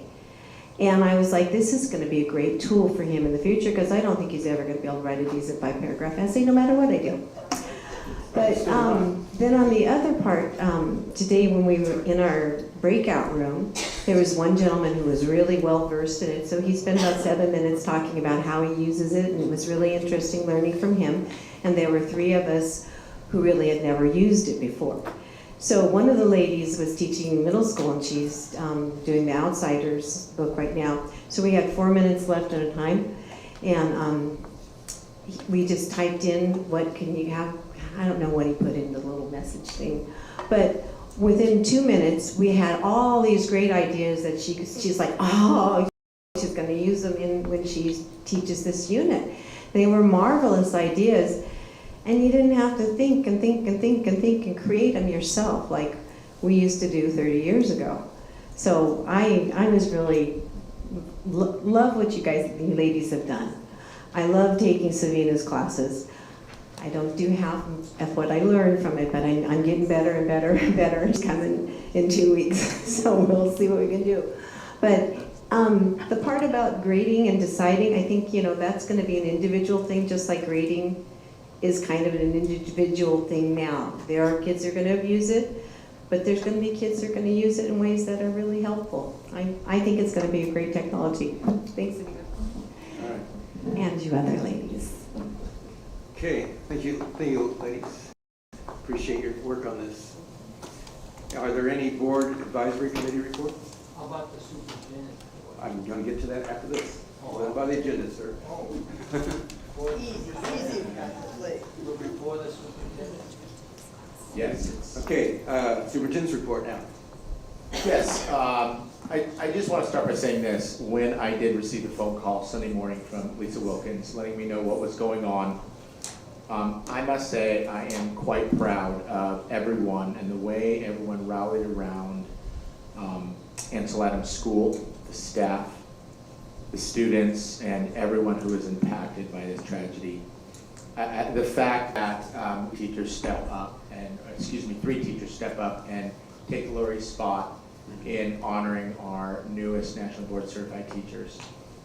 The fact that Michael Coughlin, principal at Ansel, quickly jumped in his vehicle because he was down visiting family in Los Angeles area, jumped in his vehicle and came back ready to just be a glue during a really difficult time. The fact that we had counselors, mental health therapists, coaches, substitutes, and just a lot of people who rallied around and supported that school site was just a testament to just the amazing people in our school district and the heart that they have to look at a tragedy like that and support where it's needed. So first, I'm quite proud of seeing that unfold and very thankful for that. The second is ChatGPT is an interesting new reality.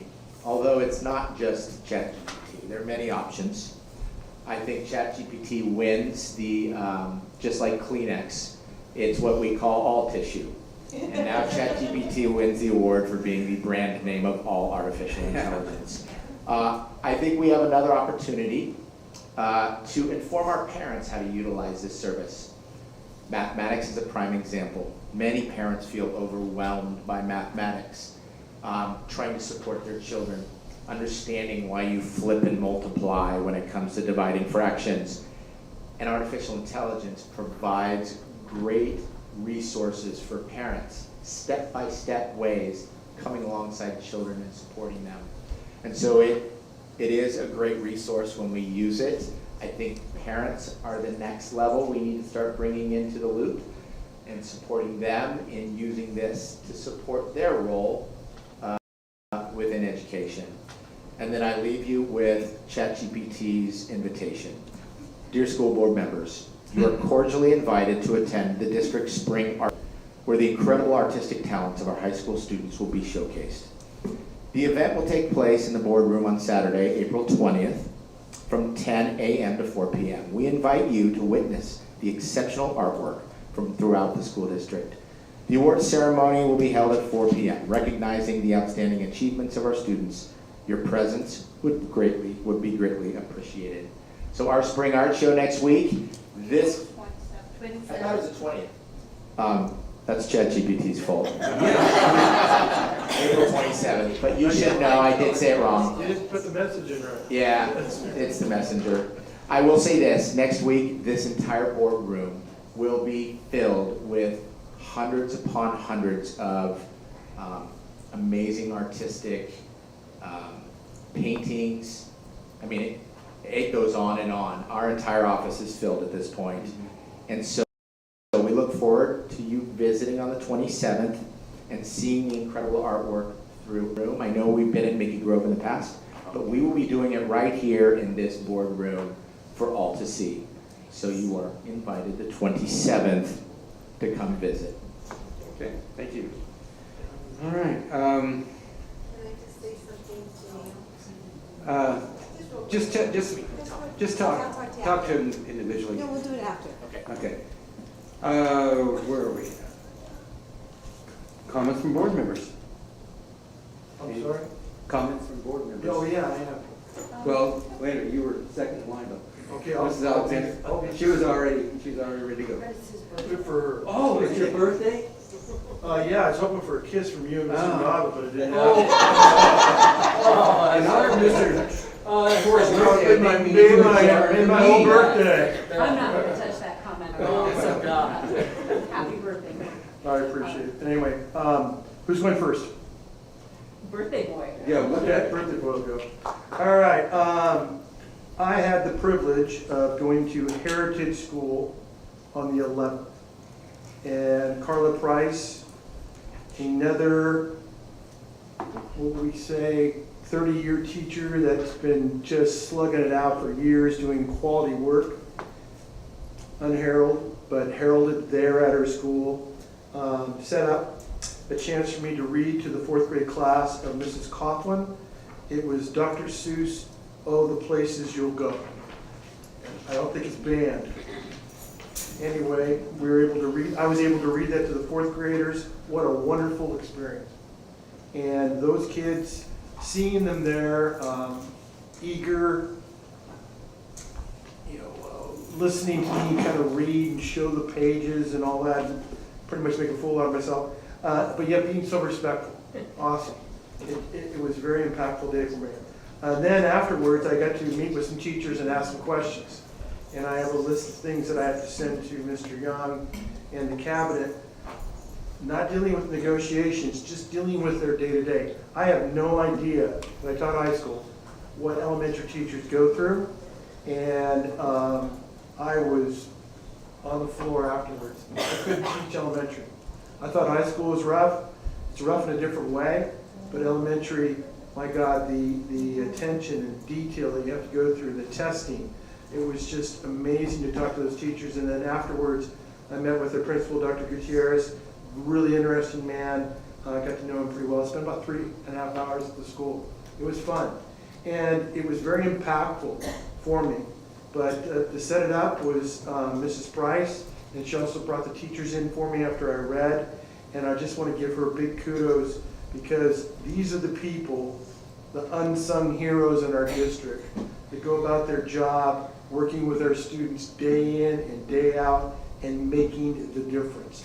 They are interacting with our kids and doing it in a positive way. They're working with their peers in collaboration and doing those things for the students. They're staying after school and doing some after-school intervention. Some of them hadn't been paid 4 months for their hours, which I thought was an abomination, but yet they still do it. And this is what goes on in our district. Our teachers are out there doing the job, and they're doing it almost on a level that I just cannot imagine. I walked away from that pleased that I was a board member and hopefully being able to help them. It was a really impactful day for me as a board member, one of the most impactful days in my 6 years of being on the board. And I want to thank Mrs. Price and all the teachers and Dr. Gutierrez at Heritage. It was humbling. And I left there full of reflection on my job and what I have to do as a board member to make sure people like Mrs. Price have the tools they need to work with those kids that love them, want to learn, and want to progress and become solid citizens. It was really a great day. So I'm going to stop right there. Great day, Mr. Porter, because, elementary is where it starts. You bet. And by golly, they've got the hardest job in the world. They do. I thought my job was easy, yours was easy at the high school level. Your job was easy, my job is a little harder, but that's okay. Harder, that's good. But what I'm saying is that it starts right at that level. You bet. And by God, what an experience that would have been. It was great. Yes, thank you. And you're right, it starts at that level. Yes. And Mr. Knack said, I just want to give kudos to the math program in the elementary schools. Mr. Knack said and I attended to present the awards. Matt Hurst did a great job in coordinating it, and we have a lot of math people in this district that are growing up, and they will be in your, if you're a high school teacher, they'll be in your high school classes, middle school classes, and we really appreciate it. I had a great time. This is about the 5th one I've attended, and it's great to be there to present the awards to those youngsters. Thank you.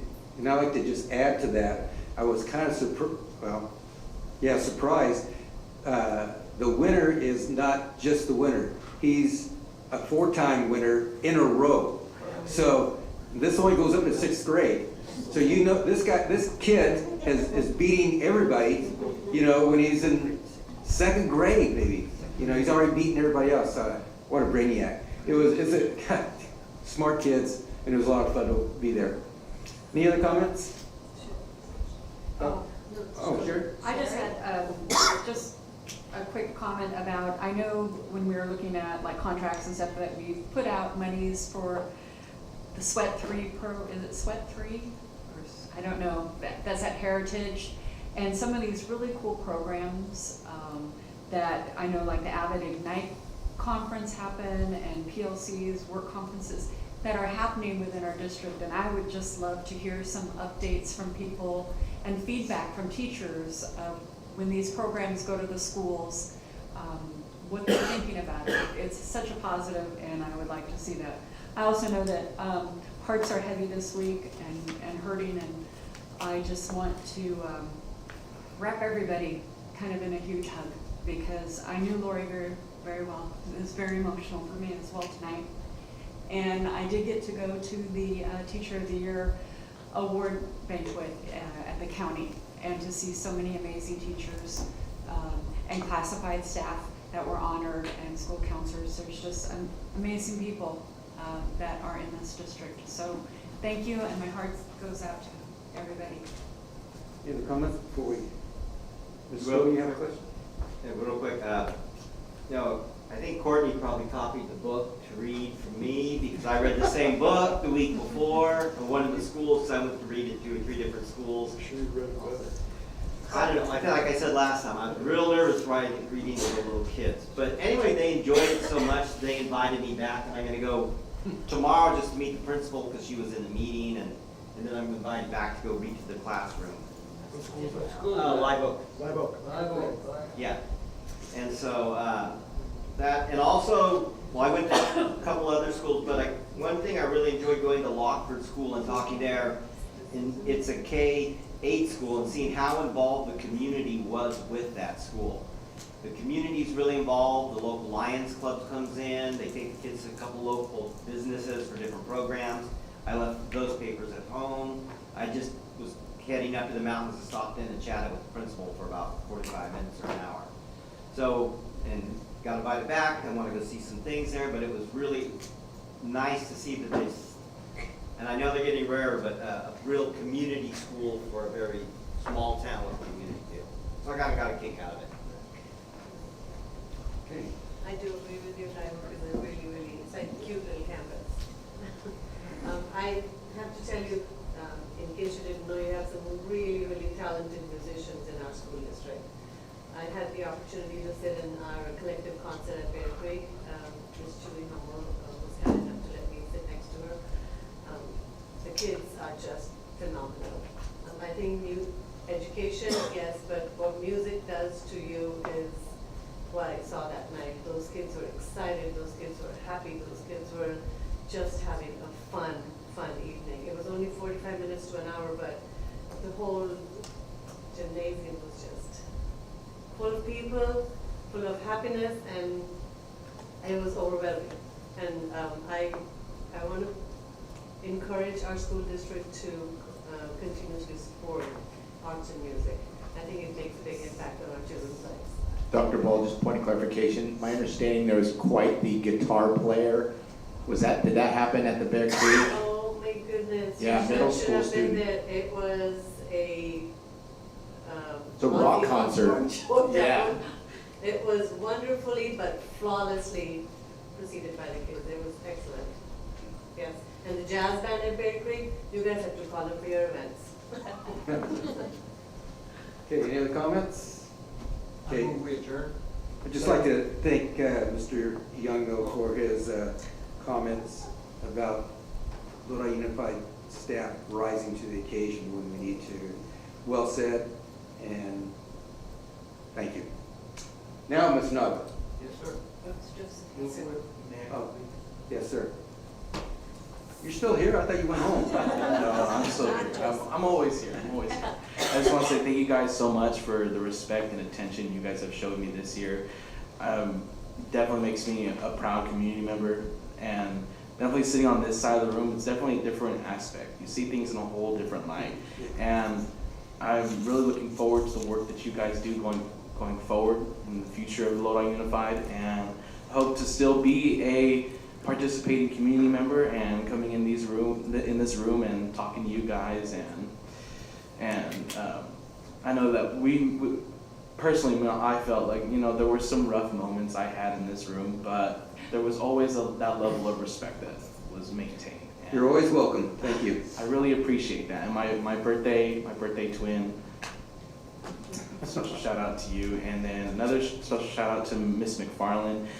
The previous ASB, Ms. Duterte, and we really look up to you, and you're sort of, you really have a head on your shoulder, and we look up to that.